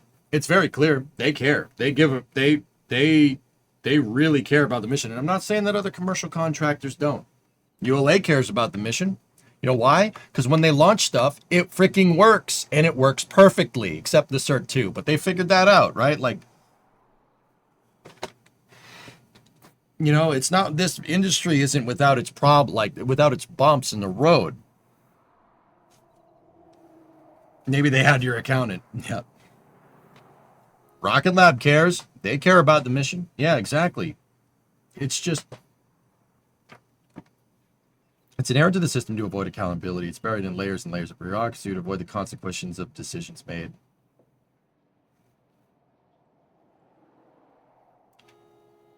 I'm just sick of people taking NASA for a ride, and I'm sick of NASA bending over and taking it. It really pisses me off. Like, it's really annoying, dude. Like, you got a contract. You got tax dollars on the line. Take it seriously, please. Please.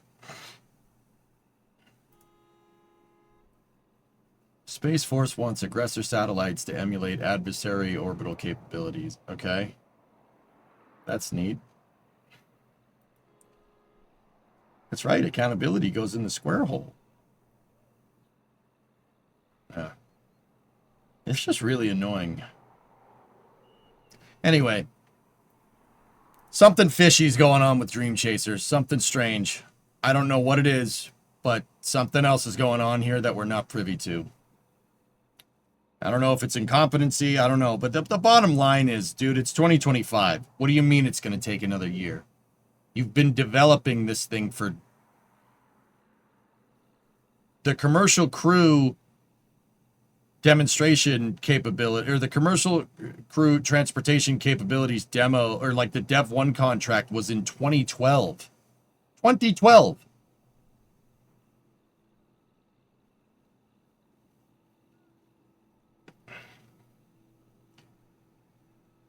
Guys, this brings up another question. This is just me.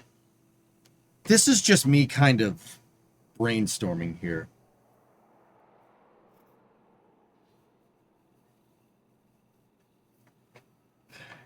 This is going to sound really strange. And even asking this question is just kind of weird in my mind. Are public-private partnerships between NASA and commercial entities a success or a failure at this point? I can't tell. Now, one could argue that it's been a tremendous success if you're SpaceX. Oh, because they care about the mission. That has a lot to do with it. You know, but see, here's the thing. That's a one-off. That's one-off. That's a one-off example, right? How many of these other commercial partnership contracts are so far behind schedule, like they're going to fall to the wayside, like Dream Chaser? Starliner? Dream Chaser now. You know, Cygnus, the rocket, the SpaceX launches that. Who else? Axiom? They're way behind on the spacesuits and the space station modules.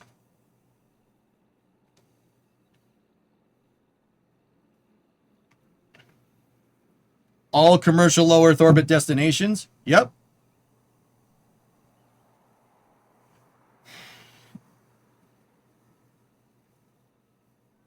Yeah, Creation, it's probably done like that on purpose because NASA has no spine. Fail, in your honest opinion, it privatizes the benefits and socializes the risks and costs. Even SpaceX exemplifies this. Yeah, like SpaceX has been a tremendous success, Oculus, and I'm not trying to sit there. That's a brilliant public-private partnership, but dude, that's like a drop in the bucket, like comparatively. And like the interesting thing is that, you know, commercial resupply and commercial crew was designed to get us to redundant dissimilar architecture going to the ISS, so NASA can bid on a service, etc., etc. Yeah, how's that working out? We have one rocket that launches all the American vehicles to the space station. Oops.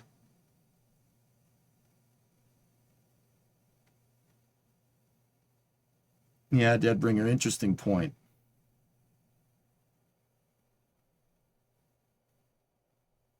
And if it gone under, we would have been on the hook for the fallout. Yeah. Another red flag for Dream Chasers having just one vehicle. If when it's lost during a test flight, the program is essentially over. Can't finish another partially built vehicle after laying off the production staff. Something's fishy. Something fishy is there. Something fishy's going on, dude. I want the GAO going after Sierra Space. And I wouldn't have said that yesterday. Something's wrong. Something is very wrong there. They should be investigated. That's weird, dude. Something fishy's happening over there. Is Blue still trying to figure themselves out? Ish. They said they wanted to launch 6 new blends this year with waterfall style testing. Oops. That was 8 months ago.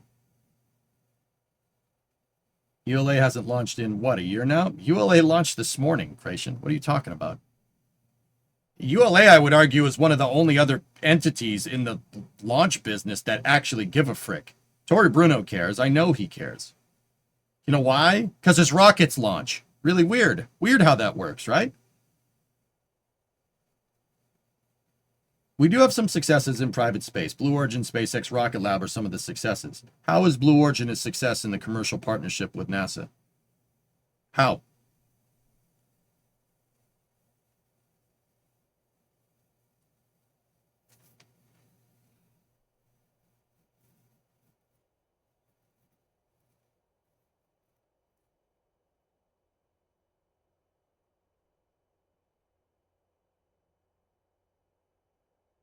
They haven't launched one NASA payload.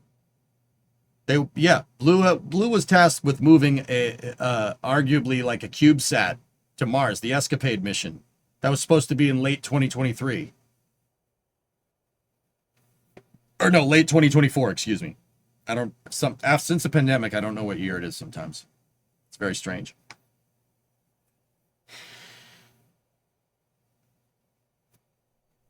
Chris Kemp's comments about every launch provider.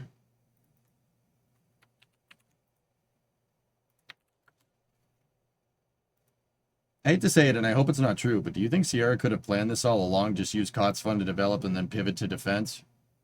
No, I think they made the spacecraft too complicated, Creeper. This thing with the shooting star, payload services and stuff, the scope creep. Scope creep, I think, is what got him. I think scope creep got him. That and what from anecdotal evidence from people in chat that have heard things from people that the company, no one cares. No one cares. No one cares. It's just a mess. Everybody, oh yeah, just show up. Yeah, I work on spaceships. All right, cool. I'm gonna go browse Instagram. Like no one cares.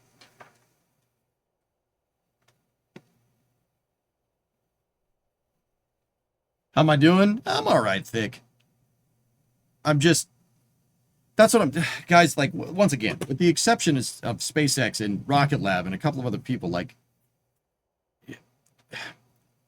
I hate saying this. I hate saying this because, like, everybody thinks that if I say this, that it's a shot at SpaceX. It is not a shot at SpaceX. SpaceX should do their own thing and surpass NASA because it's should do their own freaking thing. Like, I'm a huge Starship fanboy. I'm a huge Falcon 9 fanboy. It's pinnacle freaking design. It's the best, right?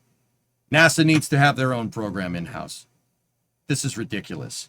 It's ridiculous.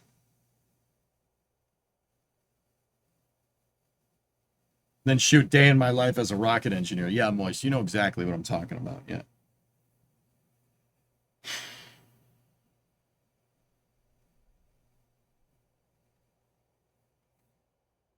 NASA needs their own program.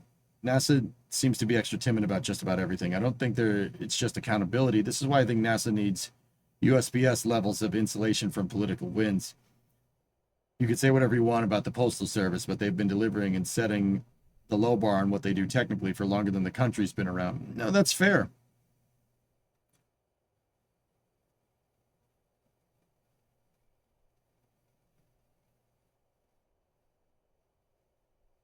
McDonnell Douglas got lightly spanked for charging NASA shuttle open-ended contracts with F-18 fixed bid work, hundreds of millions. Yeah, dude.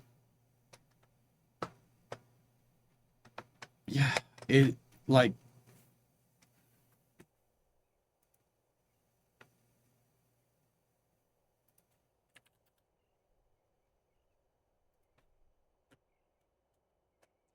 and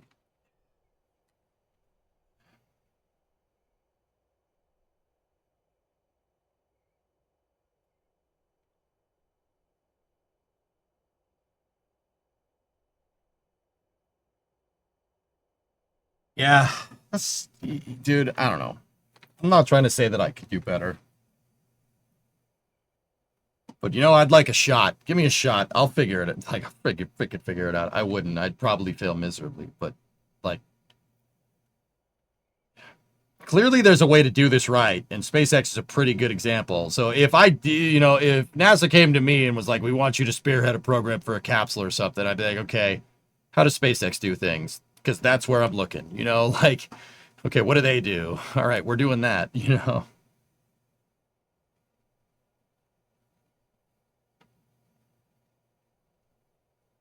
Yeah, I know, Ish. It's annoying.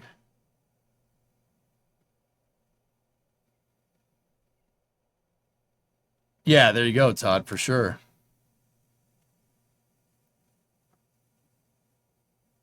You don't need to know how to cook to understand that you're being served crap. Yeah, man, it's really frustrating, dude. Sorry, like I don't mean to be a stick in the mud, man. I try to have some fun here, guys, but God, man, what are you doing? What are you doing?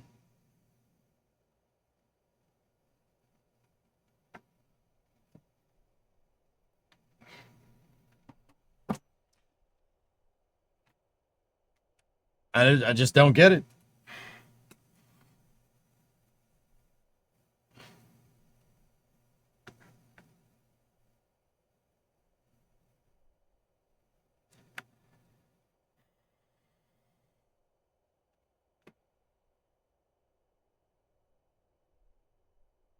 Like, guys, I'm trying to find the words, but I just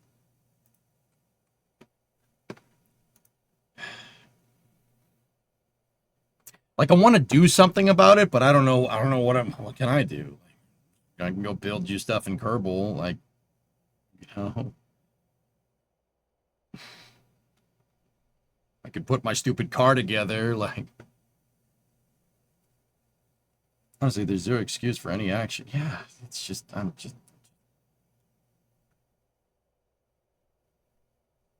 build me. Yeah, right. Testify before Congress. Yeah, I don't know, man. Do I want to join that clown fiesta? I could show Ted Cruz how to do a proper Boston JFK impression because his is frankly awful. You emailed Tim Shee to start. All right, that guy gets it. Maybe, I mean, maybe, I don't know.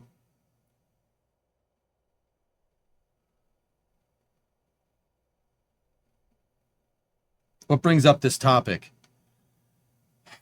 Dream Chaser is basically done, right? Yeah.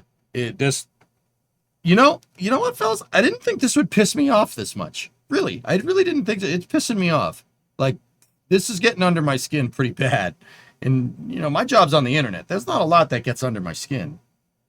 Yeah, Bright. Dream Chaser's basically done. Yeah, that's NASA and Sierra Space agreed to basically take Dream Chaser off of commercial resupply 2 contracts and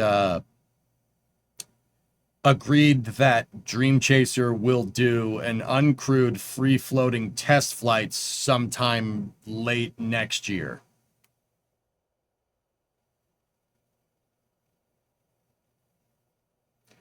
It's done, dude. It's done. It's not flying. Like it's done. They basically said, "All right, come back to us and maybe we'll give you a contract when you're ready."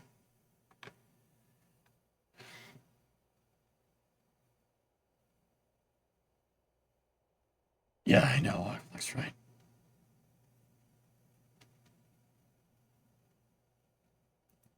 Yeah, Bright. I didn't think this was gonna piss me off this much, dudes, but it got under my skin a little bit. Hang on.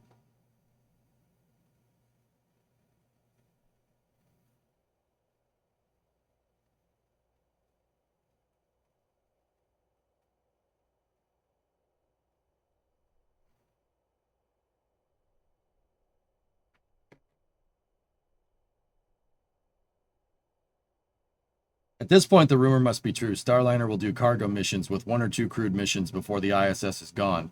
Yeah, and where'd that $4.2 billion go? Yeah. Well, you only fulfilled 2 out of the 4 missions that you said you would do. Okay, it's firm fixed price. So let's see. 2 out of 6. What is that? 1/3? Okay, where's the $3 billion? We'll take that back, please. Or, well, let's say $2.5 billion for you not delivering on your contract. Where's that money, Boeing? We're not getting that back, are we?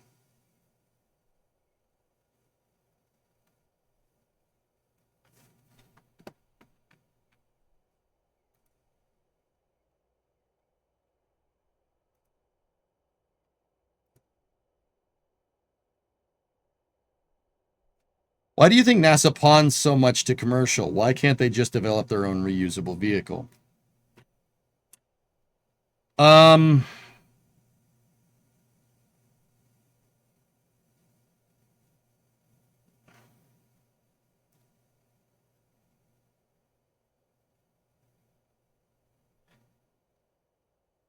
short story is that nobody in Congress wants to give NASA any money. The reason why they don't want to give NASA any money, or at least give them the bare minimum to keep the status quo at this point, is because NASA has no plan. There's no plan. Like the Artemis program, NASA keeps saying, "Oh, we're going to go to Mars. We're going to go to Mars." Yeah, okay. With what? With what? What are you going to Mars with? SLS? What are you going to do? Weld the stupid box that Boeing made you up to the top of that thing and shoot it at Mars? With what?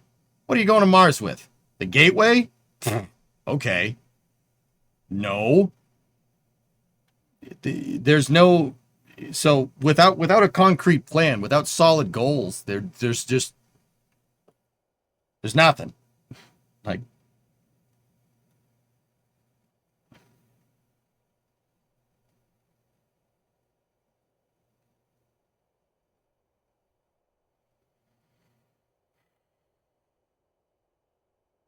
the reactions, the reason why NASA pawns so much off to commercial is that originally it was out of some guise of being fiscally responsible. They said, "Oh, commercial can do it, and they can do it for not a lot of not a big price. It's very cheap. It's cheap. Everything should be commercial. NASA should be doing all commercial things. NASA should be doing all commercial things.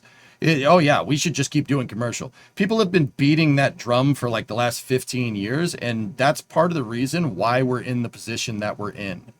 The incessant drive out of somewhat perceived fiscal responsibility to commercialize every single freaking NASA program that has not made any headway because there's no plan, has pretty much failed miserably except for commercial crew, and commercial resupply, and that's it. And I would argue that you're not really even getting much of what your money's worth, because you still had to spend billions of dollars to build that stupid space station.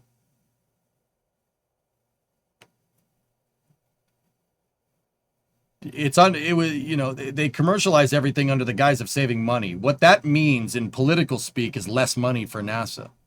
That's what that means.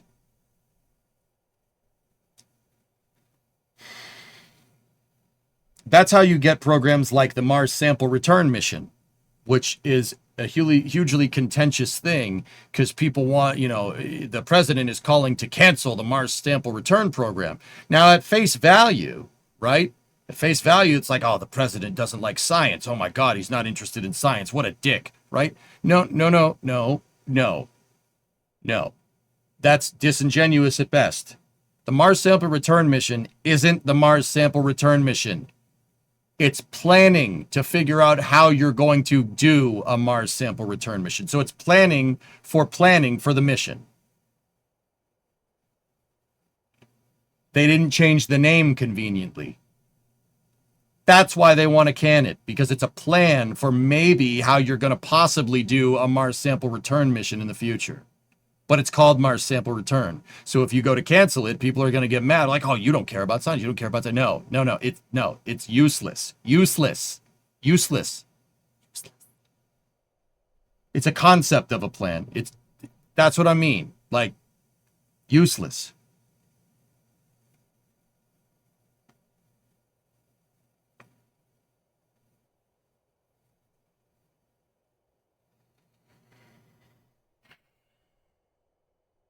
You know what bothers me? Like, I can't do anything about it.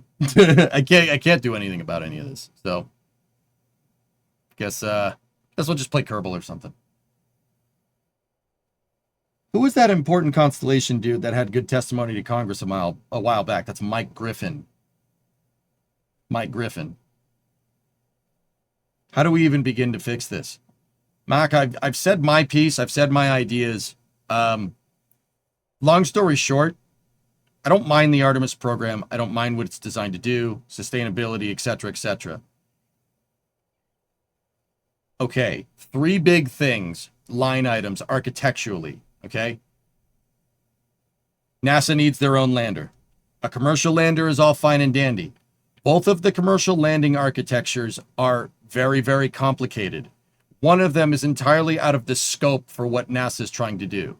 That's Starship HLS. Now, I don't have a problem with Starship, and I think that SpaceX will actually deliver on it if you really want my honest opinion. I don't think anything else will be ready, but I think they will. I'm dead serious about that. The rate of iteration that we're going to see from SpaceX over the next 12 months is going to be bananas. Your minds will be blown. Okay? We're not going at the flight rate that we're going with Block 2s. It's going to ramp. Starting basically in 2026. It's going to ramp like crazy. Block 3 is a huge difference, man. Now, with all that being said, Starship HLS is amazing. It is way overcomplicated. You're going to send 100 tons down to the surface just to send 2 people down there?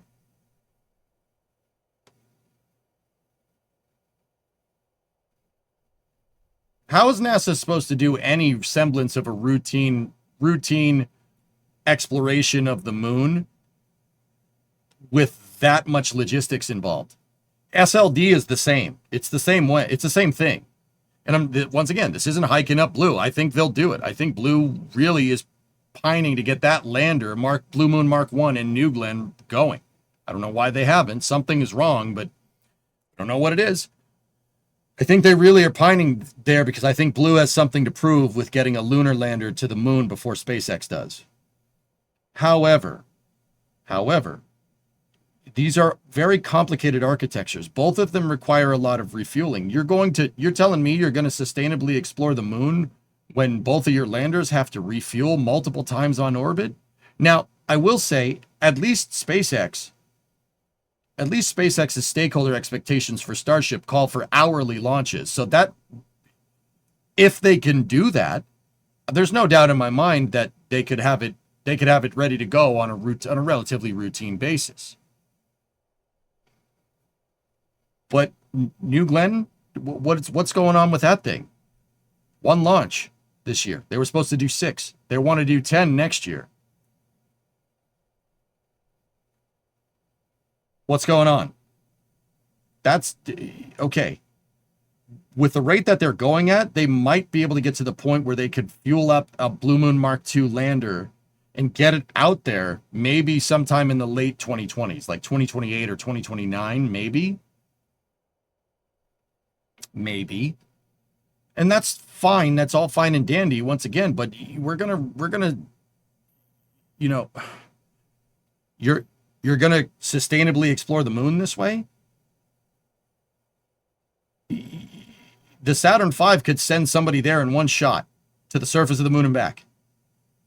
And I understand you could make the argument that that's not as sustainable, but also at the same time, how are you supposed to coordinate something like this? How is NASA, I'm talking NASA now, how the hell are they supposed to coordinate something like this? They're having trouble getting 2 human-rated capsules to the freaking space station. Now, that's more Boeing's problem, but you understand how NASA's having trouble courting their commercial contractors right now. SpaceX being the one exception to this.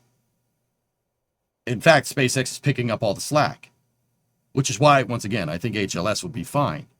But also at the same time, like, you're going to rely, like that, what's the point if NASA's just going to use SpaceX for everything? That totally defeats the whole purpose of commercial. If other commercial contractors aren't going to be able to do it, right? If they're not going to be able to do it, NASA needs their own in-house stuff. And this is what I mean about NASA needing their own lander and this revised architecture. NASA needs their own, just make another LEM. I don't care. Like, make something just like that. Orion's service module needs to be upgraded, and the EUS needs to be thrown out the window and replaced with a high-energy upper stage. I'm sorry, it just does. We need wet workshops with SLS to train and build prototype transfer vehicles to go to Mars, to hedge your bets just in case Starship doesn't do what SpaceX wants it to do. NASA wants to go to Mars. How? How are you going to Mars? They want to go to Mars. Guys, they want to go to Mars in the 2030s. With what? What are you going to Mars with? We need to be working on transfer vehicles. You need to be working on transfer vehicles right now. And you can't rely on a promise of Starship maybe being able to do it.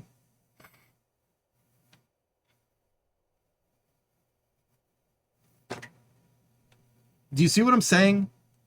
NASA's architecture, Mach, needs to be completely refactored. You need a better upper stage for SLS, higher energy upper stage that can throw 50 tons translunar injection. Orion needs to dump that crappy European service module, not to disparage the Europeans. The service module is fine. We asked for a service module to have, what is it, like 3 kilometers a second delta V using a shuttle engine, and you guys did it, and it's perfect. It's perfect. It's what we asked for. The problem is with what we asked for. What we asked for is a piece of junk. Orion can't get to low lunar. It can't get to low lunar. What happens if someone gets stranded on the moon? What happens if there's an emergency and they have to get out? You can't get to the space station. You can only get to Gateway like once every 8 days. Orion not being able to get down to low lunar and stay there and loiter there like the LEM is a huge cutout in the safety for sustainably exploring the moon in the event of an emergency. Other thing, because the surface module is dog crap, because Orion's supposed to go just to the gateway and stay there. Now you need a 3-stage lander to get down to the moon. All right. Okay. You want a 3-stage lander. That's fine. Okay. If we want to do that, that's totally cool. All right. First of all, both of the lander options that NASA has, while reusable, are not 3-stage landers. They have to transit from rectilinear halo down to the surface, which is, you need a ridiculous amount of fuel to do that. Right? A ridiculous amount of fuel. So now you have to put bigger landers up there. That's why they both opted for refueling architectures. That's great in the long run. That's fine. But remember, aren't we in a space race? It's space race 2.0 again. Expediency is key here. And both of those architectures, well designed for sustainability, rely on a lot of unproven tech. Once again, I think SpaceX will get it, and I think Blue will get it. But once again, expediency here. I'm not saying they won't do it. Oh, they'll do it. They'll absolutely do it. You know, NASA needs their own lander. They need an upgraded service module for Orion, and you need a higher energy upper stage. That will fix this. That is something we can do if NASA pulls their head out of their tail. And you're going to need a little bit of a bump in funding to get it done. But that is something that we can do in 5 years. Sure. Absolutely. But they, once again, will they do it? I don't know. That's my solution to the problem.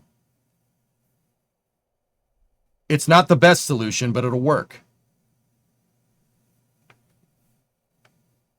This is going to sound weird, but I remember back when I first started playing Kerbal, I was having bad anxiety attacks and I accidentally left a couple Kerbals floating in space to die trying to get to the moon, and it set you off. Oh no. Tried and proven Saturn V system is better than all the dreams and promises that might get made or not. Bingo. You got to go with what you know at the end of the day. We did this a half century ago. Maybe we should start there. I get Blue is a private company, but they do have some public funding. Why haven't these contracts demanded some sort of transparency of them? How much a commercial company has to disclose, even though they have NASA contracts, which is supposed to be open and like public, is kind of a gray area right now, Fluffy. It's kind of a gray area. We're certainly not getting the transparency that you get with SLS, that's for sure. Proof to me, I'd insulate NASA from politics to the degree that the USPS is. Yeah. Mm-hmm.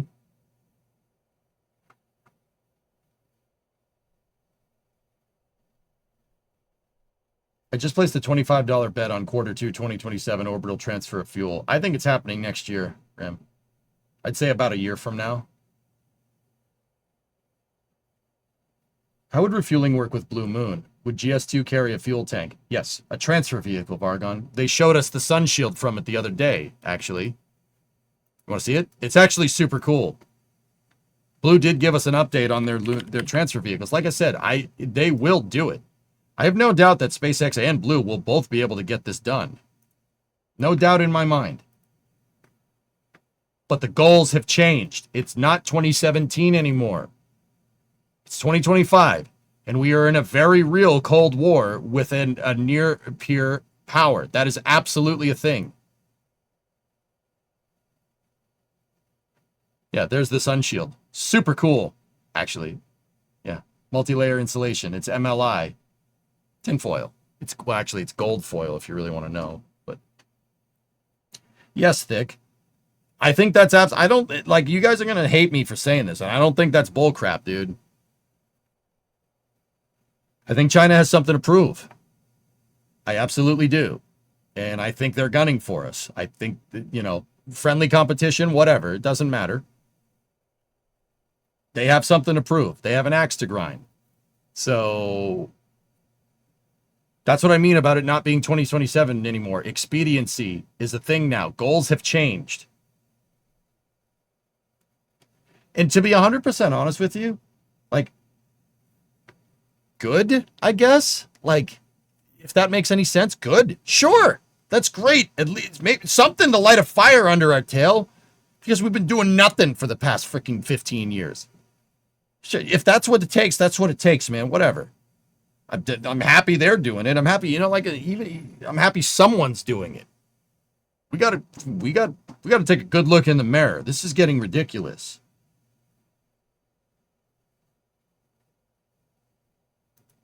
Cool. Yeah, that's for their transfer vehicle, man. Really good stuff. That's yeah, not necessarily for that. That's Blue Moon Mark 1 with Viper. Right? We like cuz I know people don't want to hear that. I get it. I know you guys don't want to hear that. You want to come here for the happy-go-lucky space news. But okay, if we're in it, if it's expedient now, we need to pull our head out of our tail. I saved myself that time. Does China have a moon rocket? They're working on it, Tycon. Long March 10. They're doing a lunar orbit rendezvous architecture. Basically, they're not trying to build something like Saturn V. They're trying to build something like Falcon Heavy and launching 2 of those, one with a lander and a transfer stage and the other one with a capsule. China designs are stolen from contractors for NASA projects. So what? Who cares? Yeah, I know, Shogun, and we let them do it. Whose fault is that?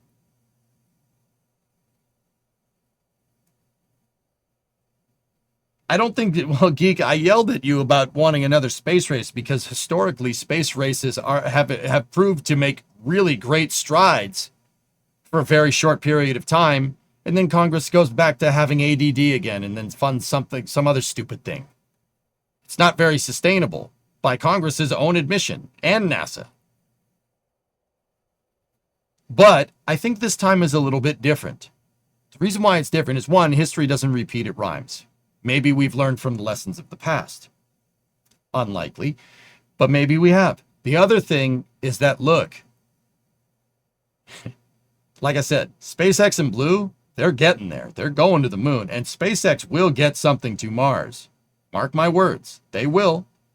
It's going to work. There's no doubt in my mind here, dude. So that's eventually going to happen. You know, there's no way the government's going to let a commercial entity go to another planet without them having some say in it. You know what I mean? Like, or some way to duplicate, right? There's no way. That's not happening. So just consider that, dude. So, you know, if we pull our head out of our tail and we get back to the moon before China's first landing, right? You know, the commercial markets are going to follow suit. The commercial contractors are going to follow suit right behind that, dude. They're going to follow right behind. The government ain't going to stop going. Not now that commercial is going.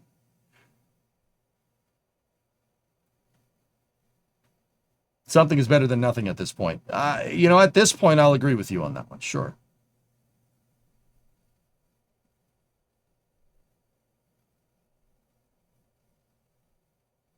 Yeah, I know, Kyron. It's crazy. Hey, Lemon, what's up?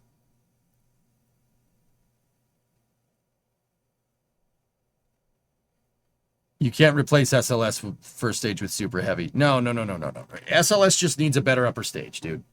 So quit lollygagging. Go revive the J2X program. Or do something. Propulsion research right now, pay somebody to do it. Propulsion research is happening more in the last 5 years than it had in the prior, like, 50. Okay? Every company's looking to make upper stages, looking to make second stage engines, first stage engines. Heck, get stoked to put an Andromeda engine on the freaking thing. I don't care. All right? You know, stop lollygagging. It's not 2008. There's an entire commercial market that you can buy motors from for upper stages. Yeah, use New Glenn's upper stage. The biggest thing I've heard with that Hellfish is that the VAB is too short to accommodate a stage that big, which think of that what you will. And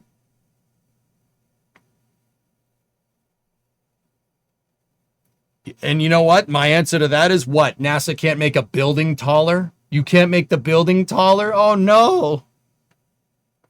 So what? Make the freaking building taller. Like, oh, we can't do that. Dude, what do you mean you can't do that?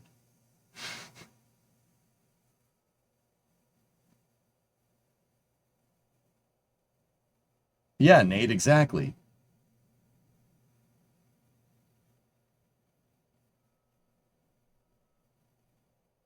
RVAC. Yeah, dude. Put a methane upper stage up there with an RVAC behind it. Sure. That's fine. Whatever. Whatever, dude. Just do it. Yeah, right? Like, it's... Come on, man. Remember, space race. Are we not space racing? I thought we were space racing. Just make the VAB bigger. It's designed to... The VAB was built like a Lego kit so you could make it taller if you needed to. I'm serious. Go look it up. Actually, you can read about that in a book called Rocket Ranch. Really good book. VAB retractable roof when, yep.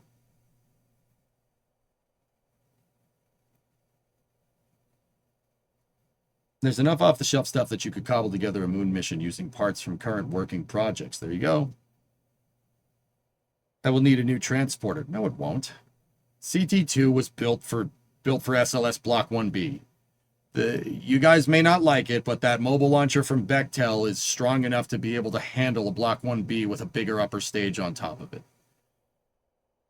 Whoever thought that was going to cost $300 million is kind of a moron, but hey, whatever. Won't the Giga Baby taller than the VAB? No, about 2/3 the size. Why not two smaller rockets to launch orbital docking assembly? We've docked them before. Bill, if that's the case, just put a fairing on top of SLS and use SLS to build the damn thing. Or at least put a big upper stage up there and have Falcon Heavy or something deliver the lander or the payload or whatever. Or New Glenn. Like, we have all of these frigging rockets. All of these rockets. We could do... Like, bro, you could explore the moon if you human-rated Falcon Heavy. Human-rate Falcon Heavy and put a lander... and use Impulse's third stage inside of Falcon Heavy, and you could do an LOR program. Put Falcon on top, or put Orion on top of a Falcon Heavy, and do LOR. Lunar Orbit Rendezvous. 2 Falcon Heavies. Boom.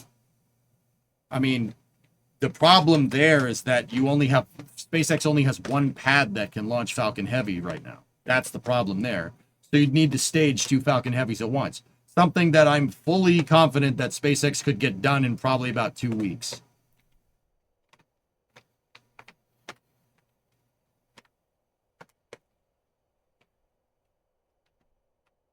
Rocket Ranch, AFD.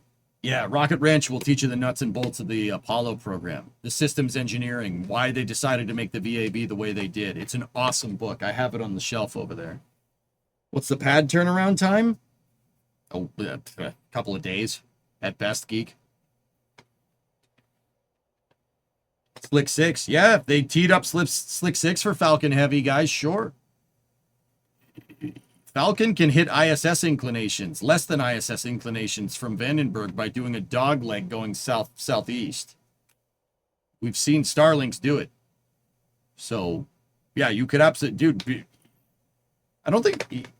Just to make sure everybody's on the same page, SpaceX could launch Dragon 2 from Slick 4 right now with a crew access arm. Like, you could launch Dragon 2 and you could get to the ISS from Vandenberg.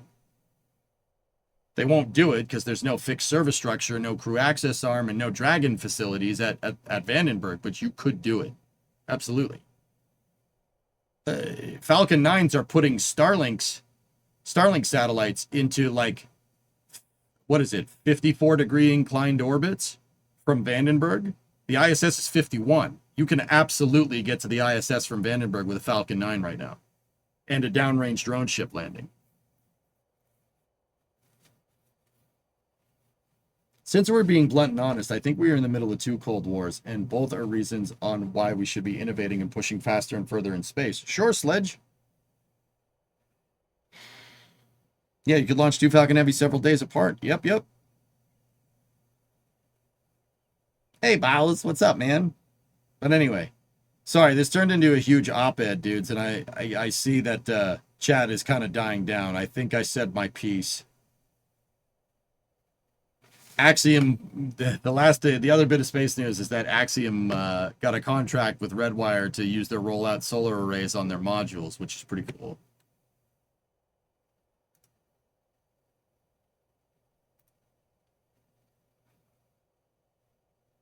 Why is the search bar open? Get off.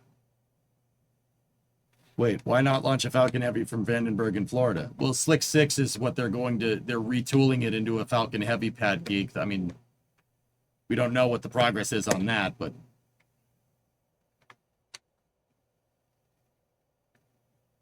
Axiom are making a lot of moves these days. Yeah.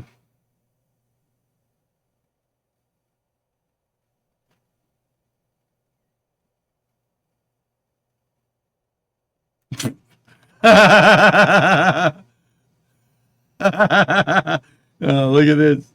Blue Sky Wanderer, look at you. You're only now contracting for your rollout solar array? No way you're going to get the module into space before VAST. At this rate, you're not going to be the first commercial space station like you've been advertising. Ah, I love the internet.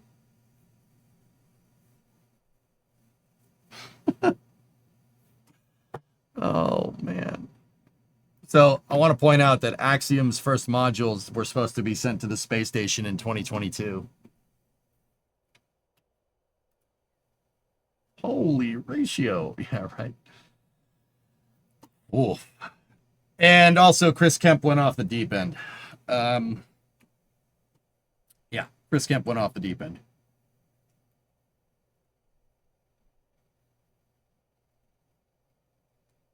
You already talked about the aborted ISS boost. Do you know if when they post boost schedules, NASA usually tweets about it, AFD? Yeah.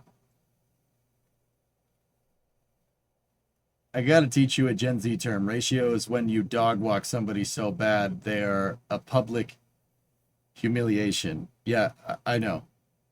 I know, Grim. My generation calls that getting owned. You got owned, son. That's what my generation calls that. So you could say that and people will look funny at you. Get owned. Yeah, owned with a P. Exactly. That's how you say it. Want to learn about 6-7. Isn't that like I'm leaving or something? I don't know. What is that? What does that one mean? No, Shex, I haven't seen that. Wouldn't be as cool as Armageddon. Yeah, that's right. You guys with your weird speak.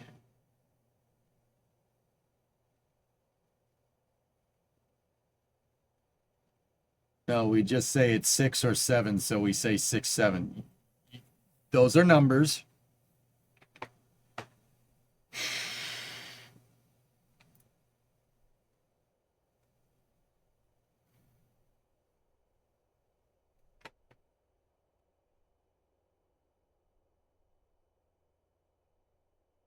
Here.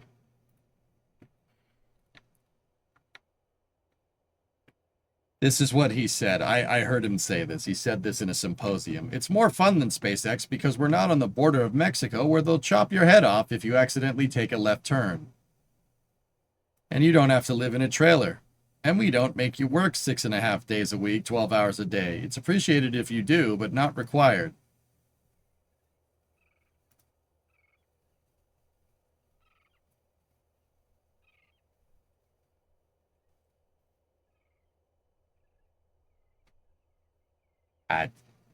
Wait, what did he say about blue? Hold on, let me see.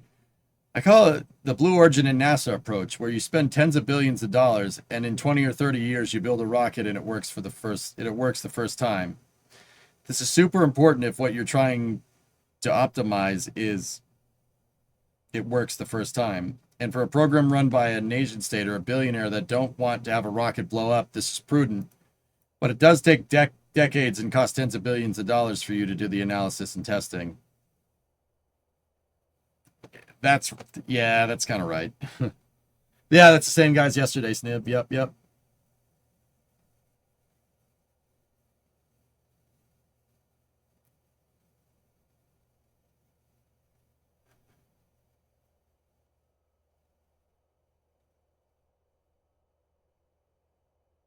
Did you see the article about NASA safety team's views on HLS? Yeah, Strickler, NASA says that HLS is going to be a little ways behind, but that's because I don't think they understand iterative design, but that's just my personal opinion. I'm sure I'm sure their cause for alarm is not unwarranted. He talks a lot of trash for a failure. Yeah. Guys, what do I keep telling you? Talk is cheap in the spaceflight business. Talk is cheap. Talk is cheap. Very cheap. Show me the hardware, baby. Chris replied to that burger post, by the way. Students enjoy hearing the truth. On that note, Eric, let's set the record straight. Prior to a series of test launches that did not carry payloads, Astra conducted 4 operational orbital launches of Rocket 3, which two were perfectly successful, deploying 23 small satellites to their operational orbits. Of the 2 failures, one of them, the famous sideways liftoff, fully recovered and was on its way to orbit, but was terminated because of an error made by the government flight safety officer.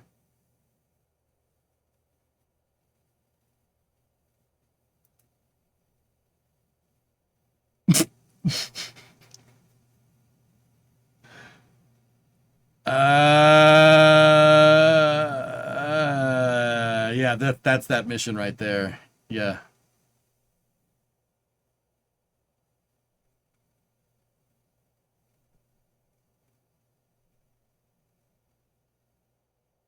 Look at Joe's reply to that tweet.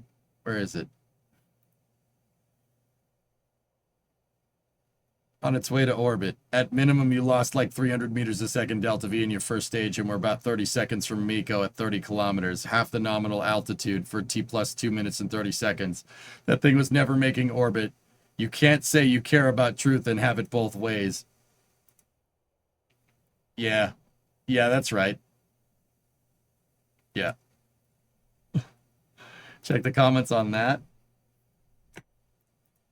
It may seem unbelievable, but it had the performance reserved to make orbit. That was determined by simulating the failure in a Monte Carlo sim.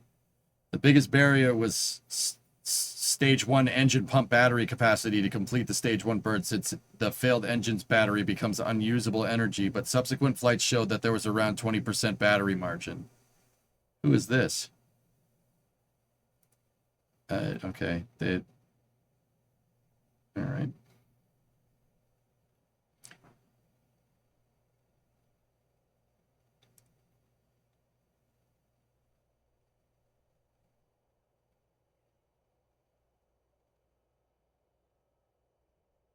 Eh.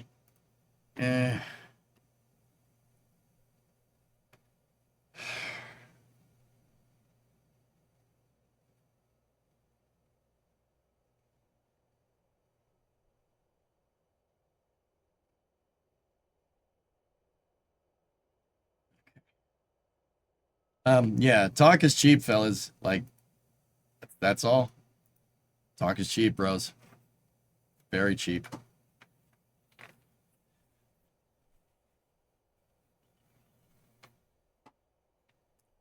Has he always been talking crud like this? I don't know. I'm not really sure what the end game there is by saying all that stuff. Brother, I spent like 2 weeks down at Starbase, and dude, CBP was all over the place, man. Like, you're not gonna the now I can't like say what happens in Mexico because I didn't go over there, but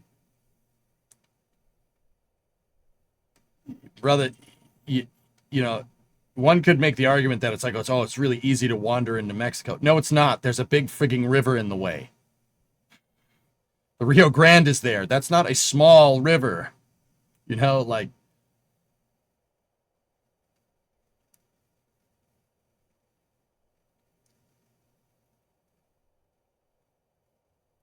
you're not. Sounds like he's frustrated. I just don't really understand what your goal is here, dude. But you can swim there from Massey's, sure. I don't know why you would do that, but you could.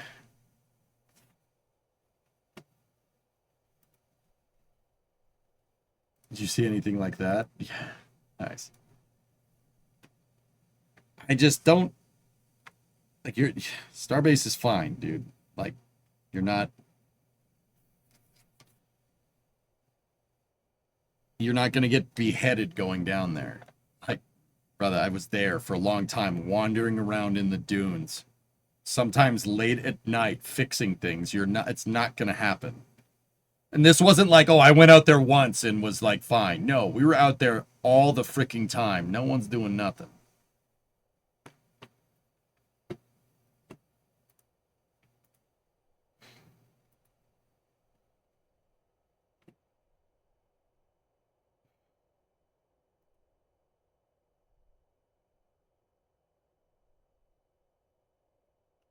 Low jab to say, oh, it's close to Mexico, so that's bad. Look at the top response to Ryan's tweet. Let me see.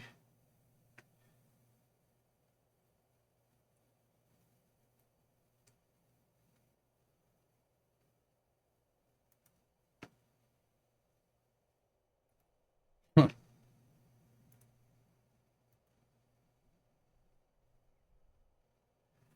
I don't know, brother. I don't know. I really don't understand what Chris is trying to get at. He's trying to tell the truth. Like, you know why? Like, I don't think anybody that works at SpaceX goes there, gets a job there, goes to work and it says, wait, but what about my work-life balance? Like, I'm pretty sure anyone that applies to work there understands what they're getting into. They're not exactly like, you know, it's not like they're not upfront with this. They're like, no, you're gonna work a lot. Like, and if somebody doesn't want to work 60 hours a week and work in the aerospace industry, that's fine. There's plenty of other companies. And I think that's the point he's trying to make, but why disparage, like, brother, it's like, what is he gonna do? Slap him back? I'm Rick James. He's Charlie Murphy. You know, like, what are you talking about, man?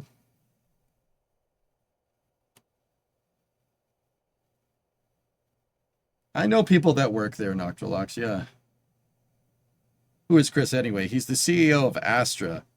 Astra did, to his credit, Astra did launch payloads into space on a rocket, their Rocket 3.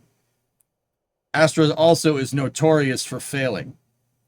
They had that rocket that slid off the pad. They had another rocket where the fairing didn't deploy, and they deployed a payload inside of a fairing. That ended about as good as you think. They had another one where their staging didn't work. Like, and then after a lot of failures, they said, no, just kidding, we need a bigger rocket, and have been trying to build Rocket 4, a bigger rocket, since.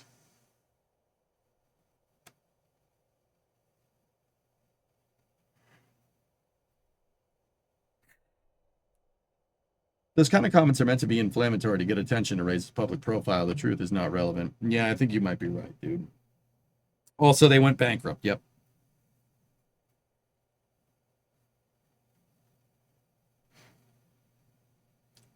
I don't know, dudes. I'm pretty sure anyone who applies to SpaceX knows they're going to work their tail off. You have to, dude.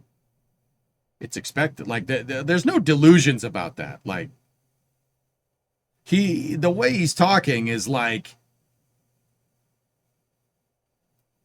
you know, like SpaceX isn't going to be upfront that you're working 60 hours a week, 6 days a week, like 12-hour days. No, everyone knows this.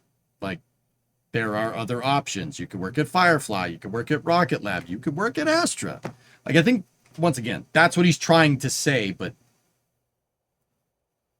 you can just say what I just said and say the same thing without sounding like a jackass. Oh, damn it, I did it again. I'm working on it. I'm trying, man. I'm trying to get better.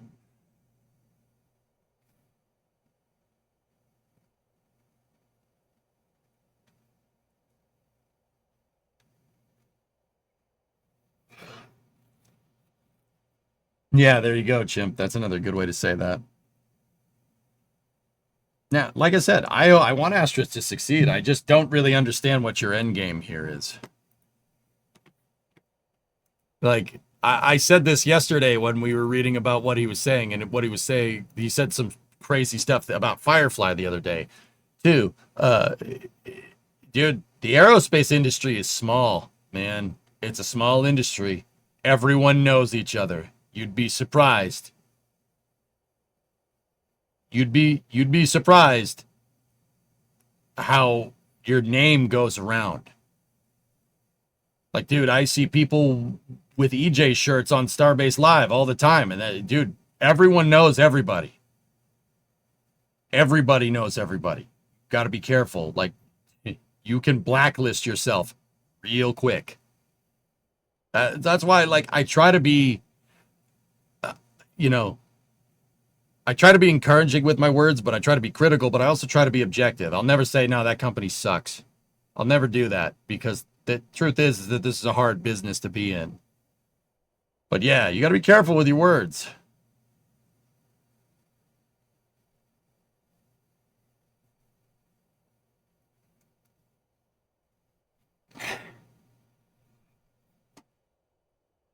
I can do, yeah, Fluffy, I've been doing 50-hour work weeks pretty much since 2015, dude, with little to no exceptions. Running your own business takes a lot of work, man.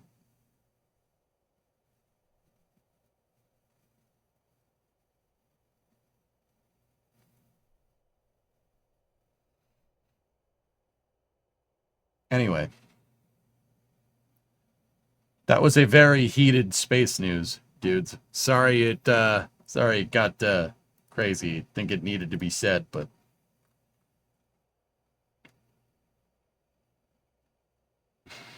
that you, John Wayne? Is this me? I think we mostly agree with you. More like EJ's rocket rants. Yeah.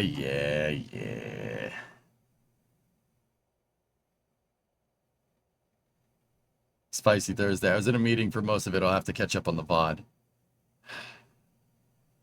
Yeah, Jim, the gist of it is that Dream Chaser's dead in the water. Axiom signed a contract for solar panels for their space station modules that they should have launched in 2022. And Chris Kemp, basically the CEO of Astra, has gone off the deep end. Wait, what happened to Dream Chaser?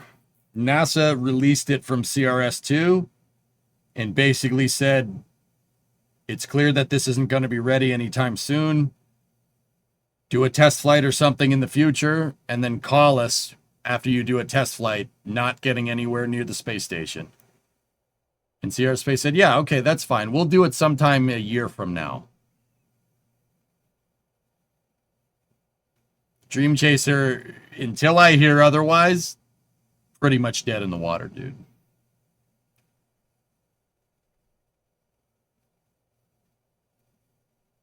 Yeah. Sucks. That's pretty much why I'm really in a bad mood. The Dream Chaser one pissed me off, man. Ugh.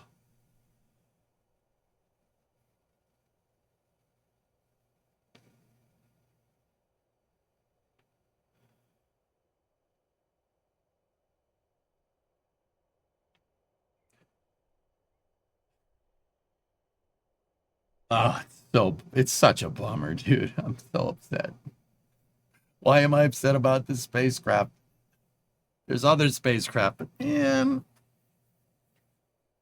I really wanted to see that one go, dude. That sucks. Uh,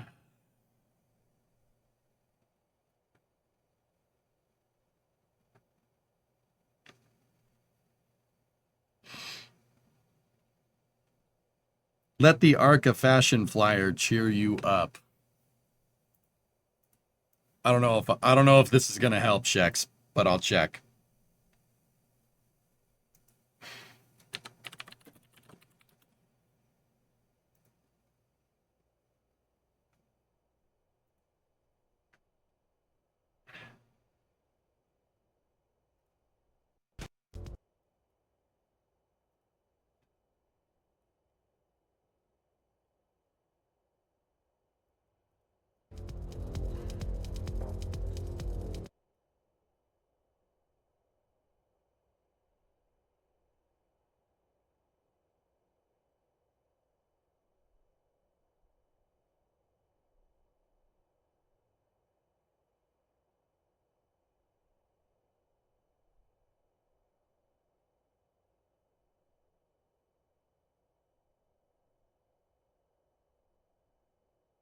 I,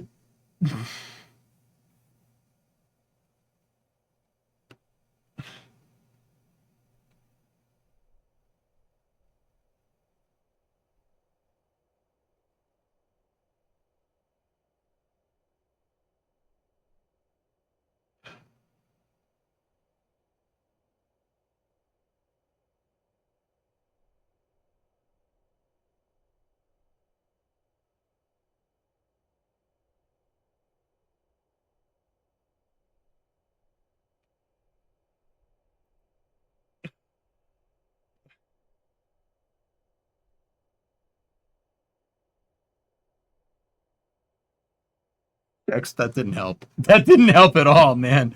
That did.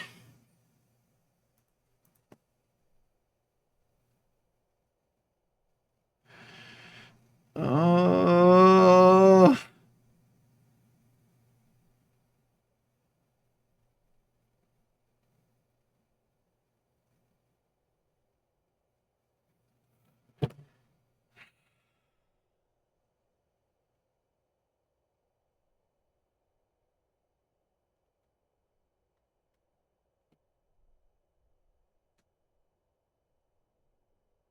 Let's play Stationeers, dude. That's gonna do it for this Space and Rocket review. I, I'm I'm good. I'm good. You guys good? I'm good.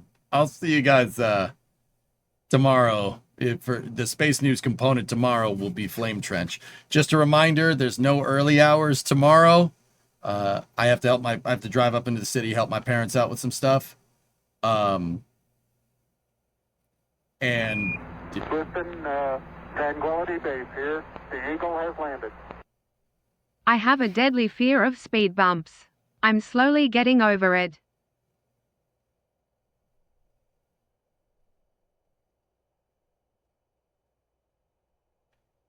I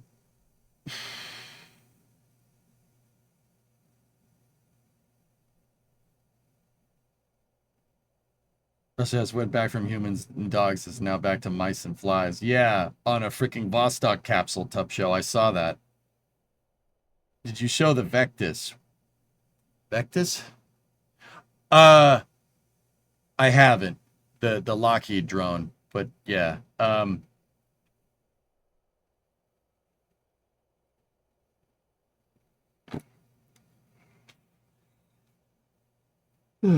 right. Okay. And on that terrible disappointment, it's time to end. Yeah, so I'm not streaming early hours tomorrow. It's just Flame Trench and racing. We'll be back with the next space news on Monday. But for now, we're going to go into after hours, play some Stationeers. You guys know the drill. I'm going to jog the VOD over on YouTube. Don't go anywhere. I'll be back momentarily.